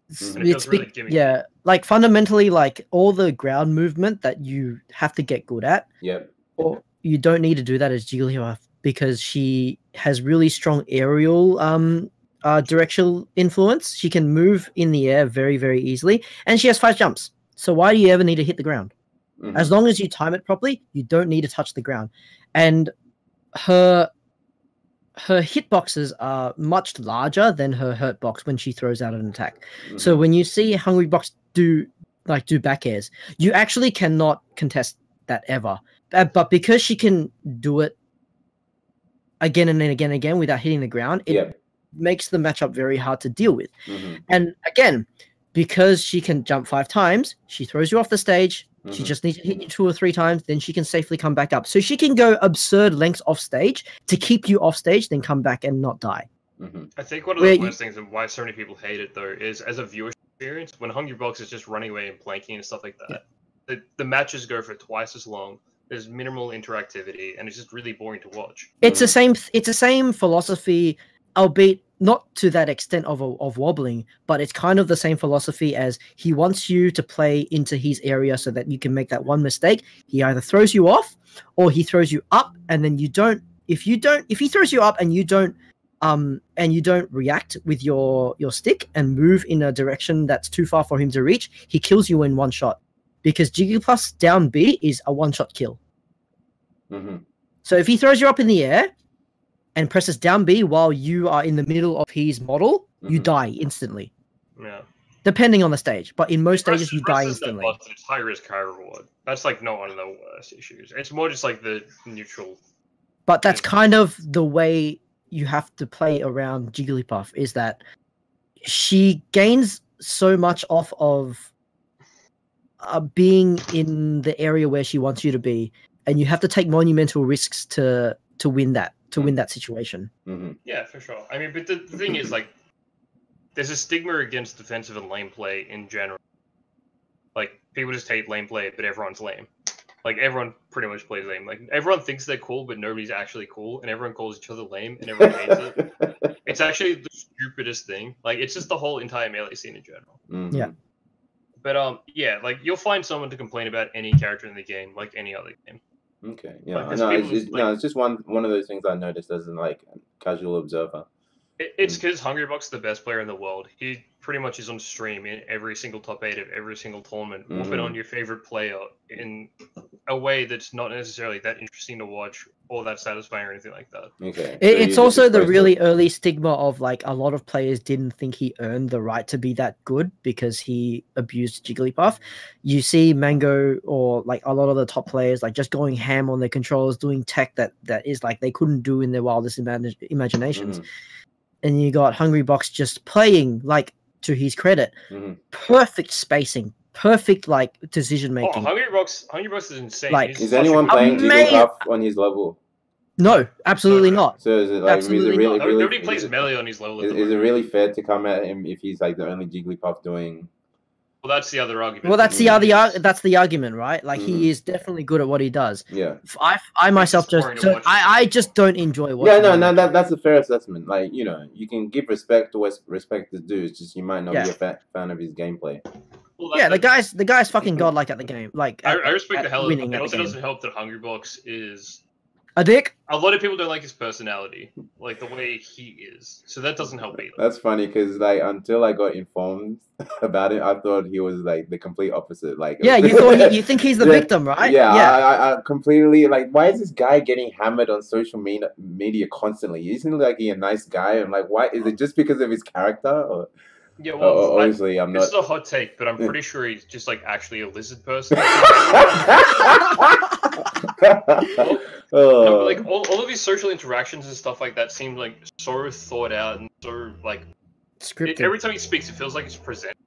Like, it doesn't seem very genuine, like normally. I guess like I can't imagine like having a normal conversation with the guy. Plus, there's a lot of like backhouse stuff where he's done a lot of grimy stuff in the past and all that kind of stuff. But yeah, I don't know. Interesting.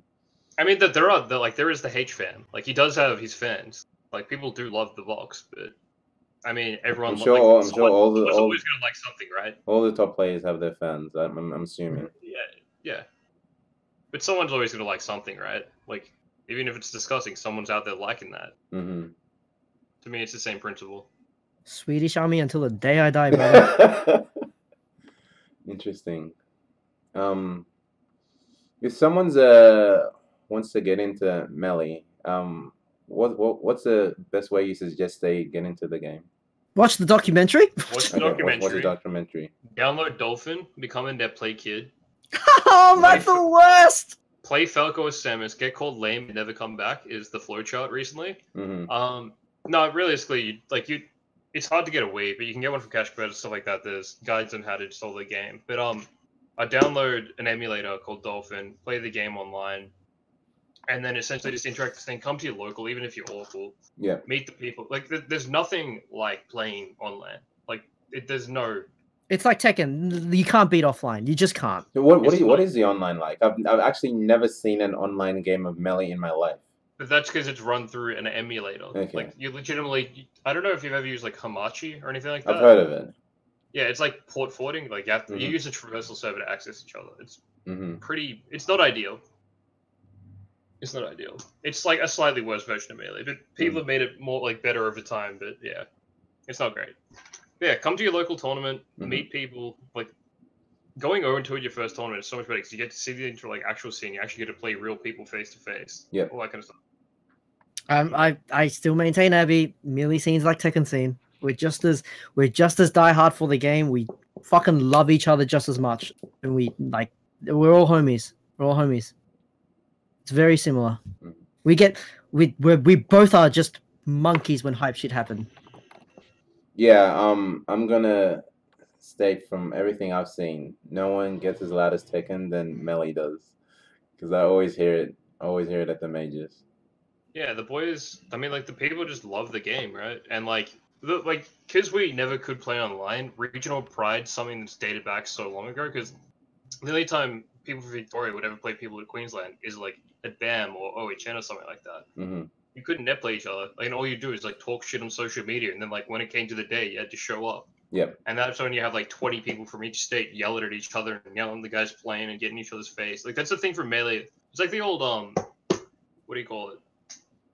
Oh, MLG videos with like Halo and stuff like that from like back in 2007, where there's just like a bunch of jock dudes yelling at each other over the TVs because they're face to face. Like that kind of stuff, yeah. It's like a branch off from that, and people just like love their friends. They want to see them do well, and you just get loud. It's mostly just passion. Mm-hmm. So Phantom, like I've heard I don't know how much you can talk about it. I know it's like a secret event coming up, but let us know what it's about. So we're gonna announce more in the next like week or so. so. Okay, so it hasn't really been announced, I guess. Okay. Well, we did like a teaser announcement the other week. It's an event partnered between Sydney Smash, CouchWarriors, Melbourne Melee, Oceanic Squids, who are like the biggest Australian Splatoon guys. And essentially it's going to be a Smash Ultimate Melee and Splatoon event, which is like Nintendo only games. It's going to be held at the Roundhouse in Sydney, which is a huge, sick venue. I'd recommend looking it up. We're going to actually do a venue soon. Yep. Yeah, the idea was Endgame TV. Aiden, he's one of the tiers in the US, approached us. He was here for BAM. He's like, I want to run a major in Australia, and I want to support you guys, and we should do something cool together. Nice. And that was the concept, essentially. Yeah. And that'll be happening in March. Yeah. So the idea is, because the Smash scene have separated from the Oz Hadu guys, as far as I know. Yeah. Sydney needed another major. Well, Australia just needed another major. Yeah. And with the release of Ultimate, the numbers are going to be just in general, but like the numbers for Ultimate are going to be so big. So why not accommodate it? Yeah. Interesting. So, all you Melee, Smash fans, Nintendo fans in general, something to look out for. Yeah, like I wouldn't call myself a Nintendo fan, but I'm just like a Melee guy. But okay, well, it comes with the family. You said Splatoon will be there, yeah. Yeah. Okay. It's looking to be the biggest LAN Splatoon event in Australia. Oh wow. Okay. Yeah. Because Endgame TV, like one of our partners, is the biggest Splatoon streamers in the world. Like I've never put any time on Splatoon because it's paint squid kids shooting paint at each other and stuff. You know, like it's cool. Okay. They have a passionate scene and they get around it, so why not? Something to look out for. Yeah. It's also 2 months before BAM, which will be sick because I feel like it's going to garner a lot of national hype, especially with Ultimate, and bring the numbers to BAM. It's meant to help like reignite everything. Yeah. Smash has been pretty dire, like within the last maybe specifically Smash 4 or just in general. Both scenes. Isn't that due to the upcoming release? Release. I'm not not sure what the game state of Smash 4 is. Like I'm not like it's really bad. 3 years ago, we there was a major in every single state. Yeah.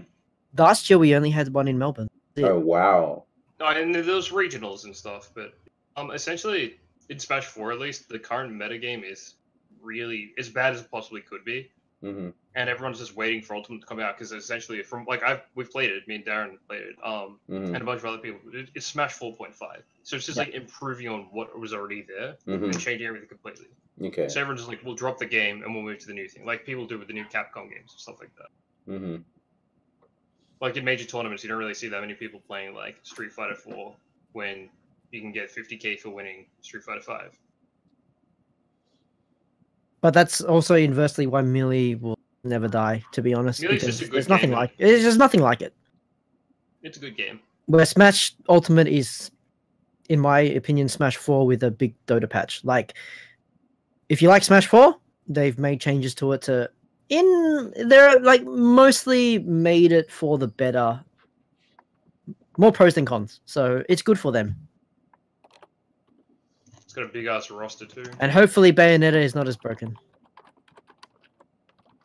If you don't mind touching on that, just for those people that don't know, I know it's specific to Smash 4. Why was she such a problem?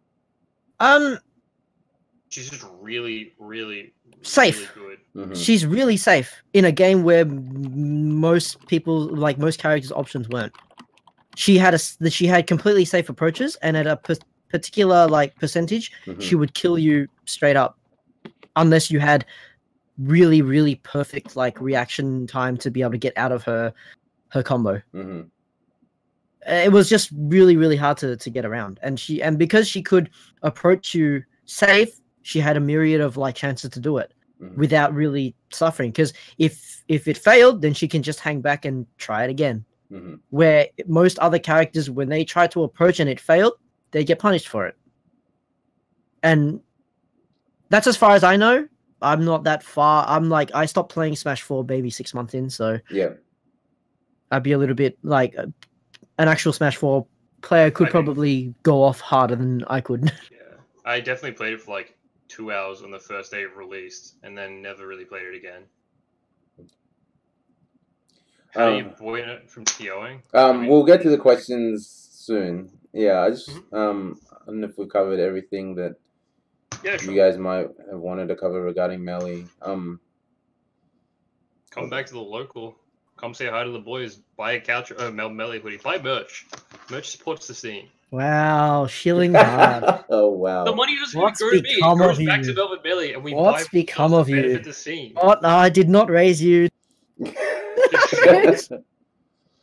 We're gonna keep the ship afloat. It's true. Dom works hard. He needs more streams. Dom works super hard.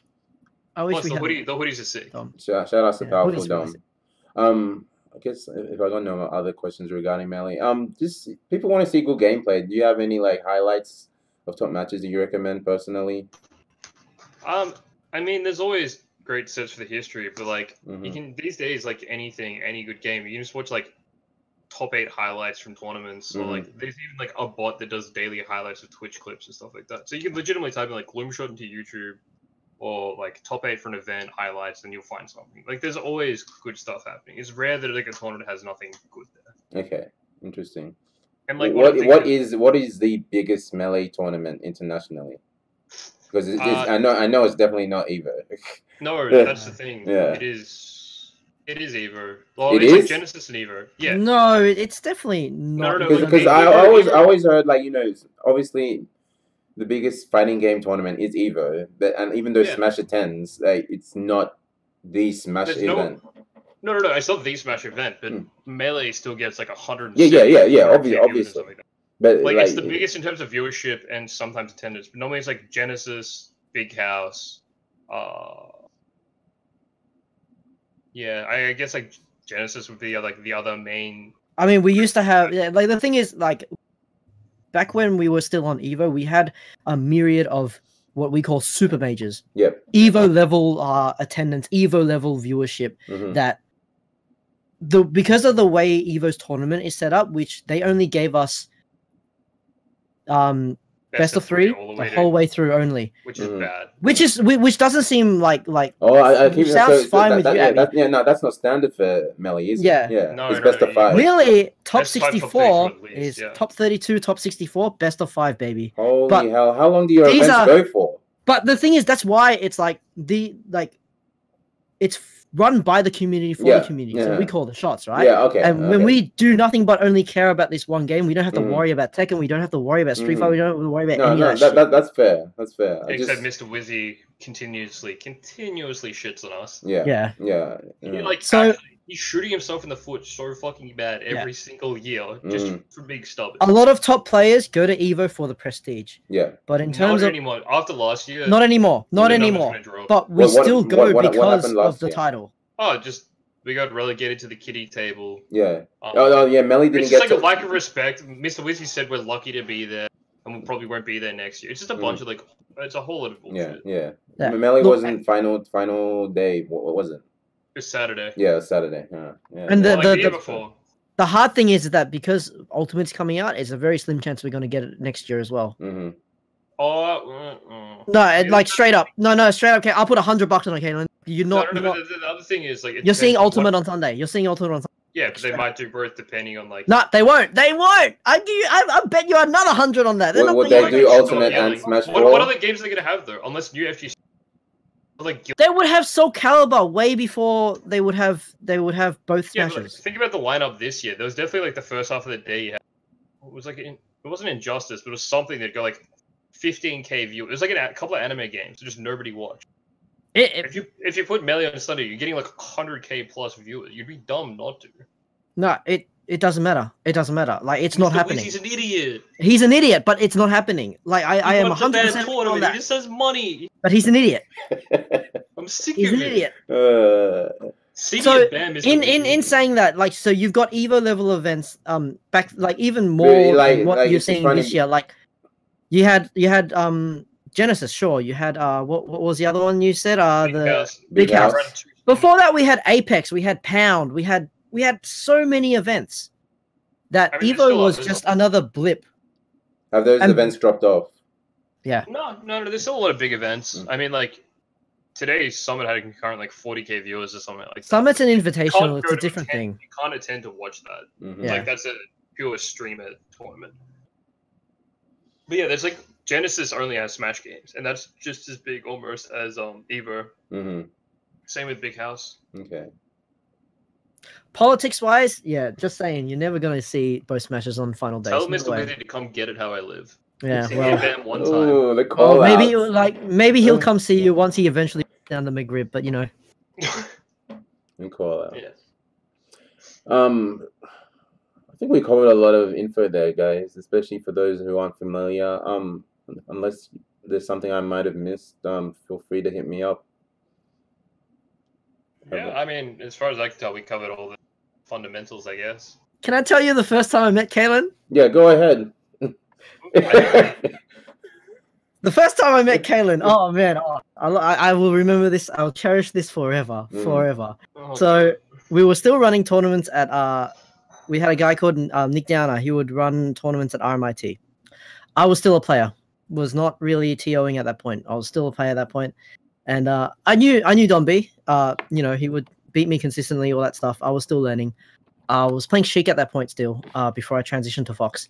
Mm-hmm. And then my round one opponent at RMIT is some dude called Cailan. I'm like, that was the first tournament that I ever played, by the way. Yeah, no, I'm getting to that. So he comes at me, like we introduce each other, we sit down and we play a game of Melee. You know, he picks Falcon. Mm-hmm. I wreck him, like, absolutely, ream him, mate. He had no idea. Mm-hmm. He had no idea. And then, you know, it happens. I take him out, and then Donnie comes up to me and goes, "You're a bully, Dread." I'm like, "What?" He's like, "That was his first tournament. You 4-stocked him." And I'm like, "What?" And he's just like, "Yeah, I hope you feel happy." And I'm just like, "I didn't mean it. I'm you as well." And then, yeah, that was the first time I met Cailan. So you remember 4-stocking a kid at his first tournament? I 4-stocked you buddy. I 4-stocked you game 2. 2-stocked you game 1. I remember as clear as day because you were that important to me. Oh wow! No, I appreciate that. I maintain that, you know, I've worked very closely with Cailan and I've taught him everything I know, Mm-hmm. like because he was the only one that had the initiative and the half a brain to do it without fucking up. I guess you can take that as a compliment, Cailan. Yeah. Yeah, I mean, man, regardless of what he says, I'm still stuck in this position of running events. Mm. So, like, I can just jump ship now anyway. No, I do love it, though. And, like, I love the time and things Dread has taught me. And I really, love the greater FGC community. I mean, I don't interact with them that much, but being able to run events like them, where we can all be under one roof doing the same good things. Yeah. I mean, like, I'm fully about it. It's why, I agreed to help out CouchWarriors in the capacity that we do now. 100%. I maintain that was my one and only win against Cailan. About a year later, he would pick me up. So I suck. I stopped playing though. I maintain I was TOing full time. All right, guys. like usually at the end of these podcasts, I think we've covered everything. I like to finish off with questions for the guests. Usually we take some from chat if they have any. I've got some of my own. First one that is a mainstay of this podcast. What's your most heart-wrenching loss during Melee? There's been a few, man. Like, I think it was BAM last year when I first took in the capacity of like running Melee, because Dread was running around doing other like games as well as Melee. I hadn't slept at all, and I legitimately lost last stop to the worst player in Adelaide on the main stage at BAM, and I just like got up on the set of fist pump and just lay on the ground. I'm like, all of this for this. I spent months practicing. I'm like, I'm gonna do so well. I'm gonna be able to run tournaments. I'm just gonna be fucking sick. And I lose to literally the worst player in Adelaide, and my heart just like broke for a second. Oh wow. Yeah, it was pretty rough. But you know, like I ended up going on like a kind of bit of a loser's run after that, so it was alright. Yeah, I mean, any loss kind of sucks. It's like losing to people better than you is fine. Losing to people at your level is fine, but taking like a random L in pools and going to losers early and stuff always sucks. I know. It's just like I know. Like it's a question I like to ask. Some people have a good and well, not good, but you know, for some people take losses harder than others. Some have that like one loss that just will stick with them forever. So yeah, I guess it depends on the person. Yeah, I wouldn't say there's anything like really, really burns me that much. But yeah, it just means you're able to take losses well. I guess so. I mean, recently I've been getting more and more salty, but you know, it happens. Dread, one particular Melee loss that That's stuck a hard with you. one. It would be there's a few, but it would be towards the tail end of me realizing that unless I quit TOing, I would never be as good as I aspired that I wanted myself to be in Melee, because I knew how hard it was going to be. And I think that was kind of the nail in the coffin, so to speak, in terms of me saying, okay, I think I'm done actually practicing this and I'm just going to be a TO now. It was at the Dancing Dog. We ran one someone ran tournament. That was the Collingwood tournament. We ran one tournament there. Good old Hobbs ran it. Shoutouts, by the way. Shoutouts to Hobbs, who's no longer part of the scene, but I hope we see him again. At that point, good old Deeks was coming up the ranks playing Ice Climbers after getting bodied for so long. And he decided, you know what, I'm going to play Ice Climbers now, and I'm going to start wobbling cunts. And that I had to play him in tournament. Yeah. Every single set, every single game, I had the lead. And every single time, I would lose because I fucked up my tech. I would land like a nair, a double shield, miss my L cancel. He'd grab me and wobble me. Oh no! And the thing that stuck with me, the thing that stuck with me the most, was that he knew I was ahead, and he grabbed me, and he says, "I'm sorry, Dread. I got to even the score." And he proceeded to just wobble me. And I had to sit there. And the thing is, wobbling takes a while. It takes you a solid, from 0%, it takes you a solid 10 seconds to realize how much you fucked up that one sequence. That's hilarious. That one move. That's hilarious. Actually, that's funny because it, you know. And then you hear the,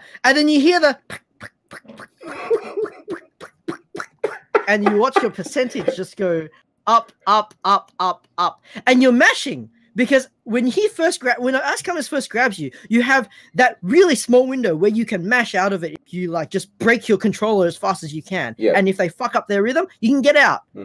But then after about 3 seconds in, you realize the inevitable. I'm not escaping this. Yeah. So you just have to sit there and take it. Holy hell. He takes that stock. Oh my god. He takes that stock. You come back and you take a deep breath. All right. I have another shot at this. I get off the platform. My invincibility like runs out. I drop off the platform to a falling up air. I miss my L cancel. He grabs me again. Oh no! Oh dude. I go from 3 stocks to 0 stocks, and he had 1 stock left. Oh and he no!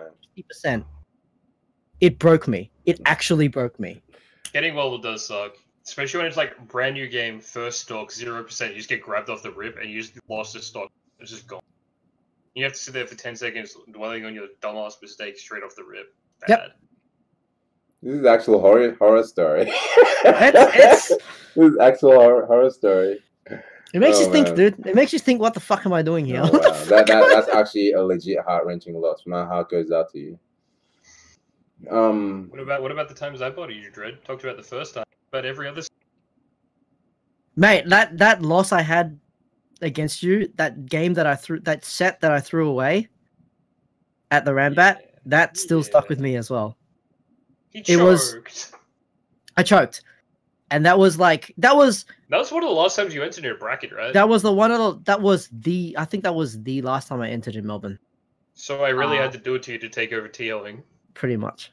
No, but it was just like, I think at that point I practiced pretty hard, and I was keen on like giving it another shot, and I should have honestly I did a lot better than I usually did, and I had almost I had Cailan off the edge, and I was just once I just had to grab ledge. If I grabbed ledge, I would have won, but then I chose to run off stage and try to shine him, and I fucked up somehow and I lost. And it's just it was just because I didn't choose to grab ledge. I didn't choose the most safest option in the world. The easiest option. I just didn't. I chose to take the riskiest option to ascertain my kill, and I fucked up. It's called being conditioned. And I died, and I quit. Question for Dread. Where do you see all of this in 3 to 5 years? I guess Cailan could answer this too if you want. What do I see? What, the Smash scene or Melee or what? I'm assuming Dom means Melee. Melee's gonna see a resurgence after metagame. Oh yeah, metagame, ultimate, all that kind of stuff. I think we'd have a good, strong 2 years, and then it really, really depends on what happens in the national scene and how anything like that changes. If any other format changes, if Melee 2.0 or like Melee HD is released. No, I still maintain that would be worse for the scene, in all honesty. If Melee HD came out, it wouldn't be Melee. It would be something different about it, and everyone would be pissed off, and it would split the scene yet again. I actually don't want it to happen. In my opinion, we just need to take steps towards making sure the transition between playing on a CRT transitions to playing on a LCD monitor fine. There's already stuff like that in the works. If we can do that on a worldwide scale, then people are definitely we won't die. Melee on monitor. Like it is in the works, and it will eventually happen in a viable sense. If that happens successfully, with really no drawback, I don't ever see Melee dying. In all honesty, really, there's nothing like it. Mm-hmm. There's nothing like it, Abby. There's I played Tekken full time, and I still watch Melee. Mm-hmm. I still fucking follow the scene. I still try to keep up with what the hell's going on. I still watch it. I still watch all the majors. It's just that good of a game. There was a question earlier. I just wanted to get to it. So, it's a pretty quick answer one. What is the main game for each of the guests, and who do they main in their game currently? My main game was actually it was a dual main PM and Melee. When Smash 4 came out, I was top 10 in Vic for 4 months, but that's irrelevant. I played a broken character. It was dumb. Sheik was really good. Mm-hmm. I plan to still try that in Ultimate. Probably going to get fucked up because Ultimate's way too similar to 4, so I'll probably die. In PM, I played Toon Link exclusively. And in Melee, I started out with Sheik, and then when I really wanted to sort of take the game really seriously over PM, I played Fox. Mm-hmm. Yeah. If I played again, if I decided that I wanted to play again, or if Cailan rocks up to me and say, "Hey, Dread, let's play a set," I would probably play Sheik. Maybe pick Marth also, mm-hmm. Just because he's super easy to get the grip with. Yeah. In terms of the not burning out as a tier, essentially you just sorry, let me answer that. Answer the first question, buddy. Answer the first one, and then we'll get to that. What was the first question? Sorry, who's your main? Who's your main? Fox. I play arguably the best character in the game because he is the most fun. I started out with I played pretty much every top tier when I first started. But then I played Marth for about 2 years, Mm. and I just found his gameplay boring. And then I swapped to Fox because he's genuinely the most fun character to play. The question was, how have you guys as TOs avoided burnout? I've seen a lot of Sydney TOs get burnt out over time. Is it the greatest support from the rest of the scene? You can go first, Red. There's a weird. It depends, right? It just depends on what your mindset is at. You can succeed in a myriad of ways. The only issue is if your mindset's not right, even if you pick the technically correct path, you'd fail anyway.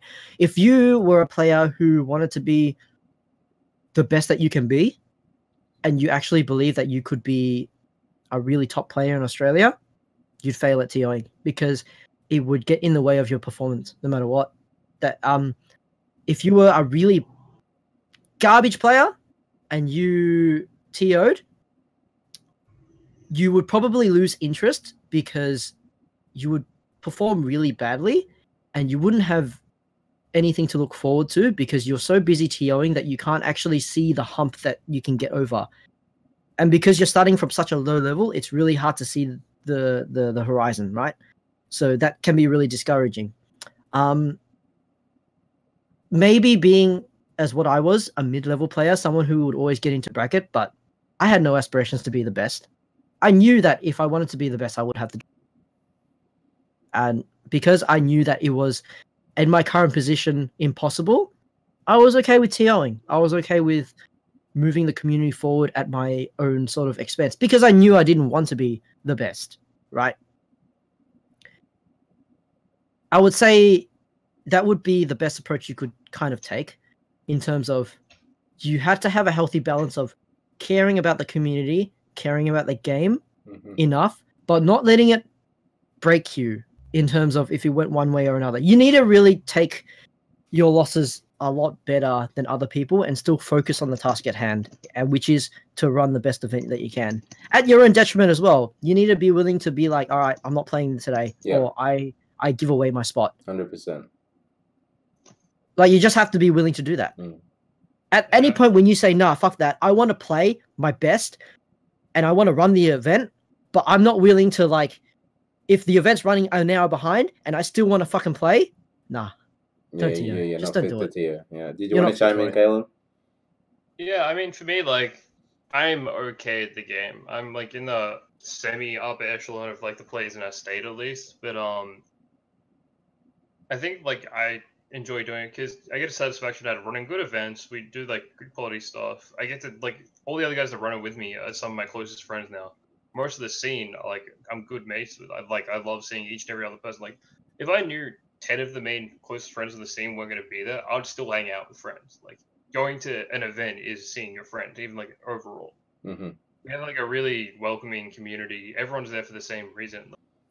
In terms of actually running brackets and stuff like that, it's not that hard. Like, it's not easy lugging COTs up and down 3 flights of stairs to a venue, like, every single tournament. It's not, like, the best underperforming sometimes because you're TOing, but, like, I mean, yeah. Like, running a bracket isn't hard, but I spent a hell of a lot of effort learning the theory around for sure brackets. And that stuff definitely pays off, but, like, you essentially got to do it for, like, for the boys. The reason why I volunteered in the first place is, one, I wanted to support my friends who are doing something for the greater good for the scene. 2, I like working as a team with people to do something that's the greater good for the scene.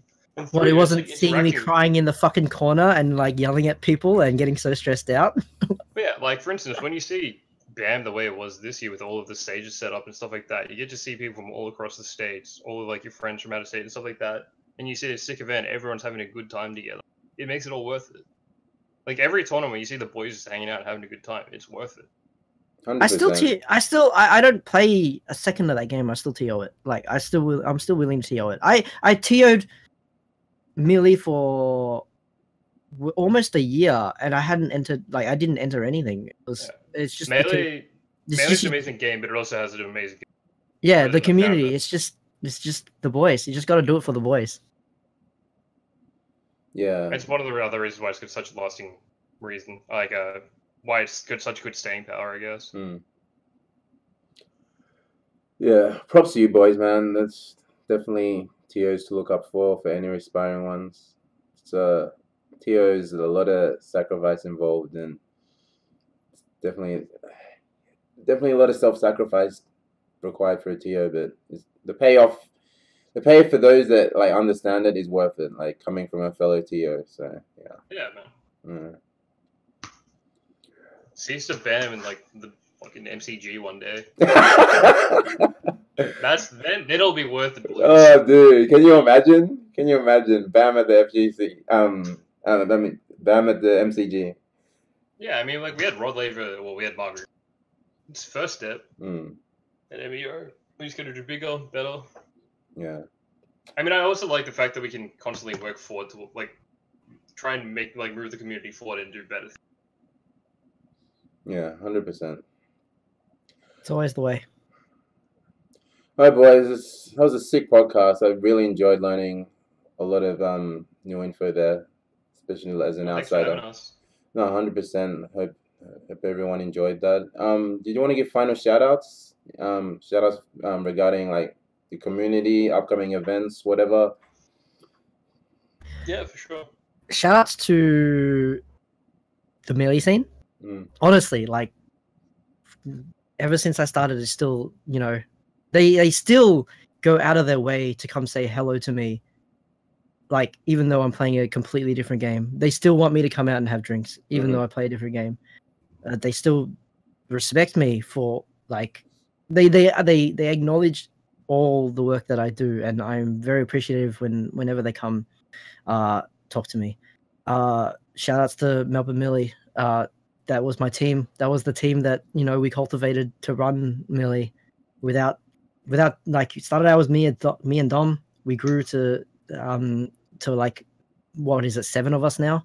Yeah. And we consistent, like, just the division had never died. The division had never died from when I started. The division is still not dead, and it's the best when I can say, you know, I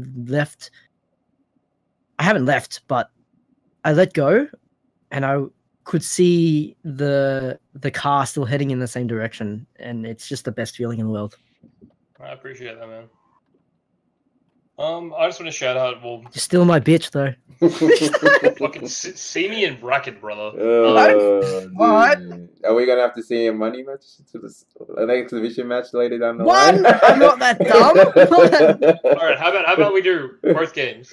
Give me 1 month of Tekken, and I'll give you a month of Melee. We'll see what happens. Yeah. But what's the tiebreaker?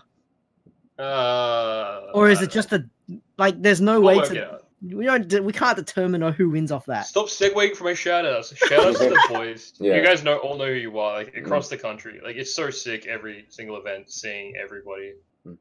Like, it's one of the reasons. Like, we have really good, strong online presence as well. Yeah. Shoutouts to the Greater FGC. I'm really lucky that we can all run events together and actually be successful with it and do really well together. And there's like not as much animosity towards each other anymore. Yep. Shout out to you for having us. It's been a great time. Thanks, dude. Appreciate it.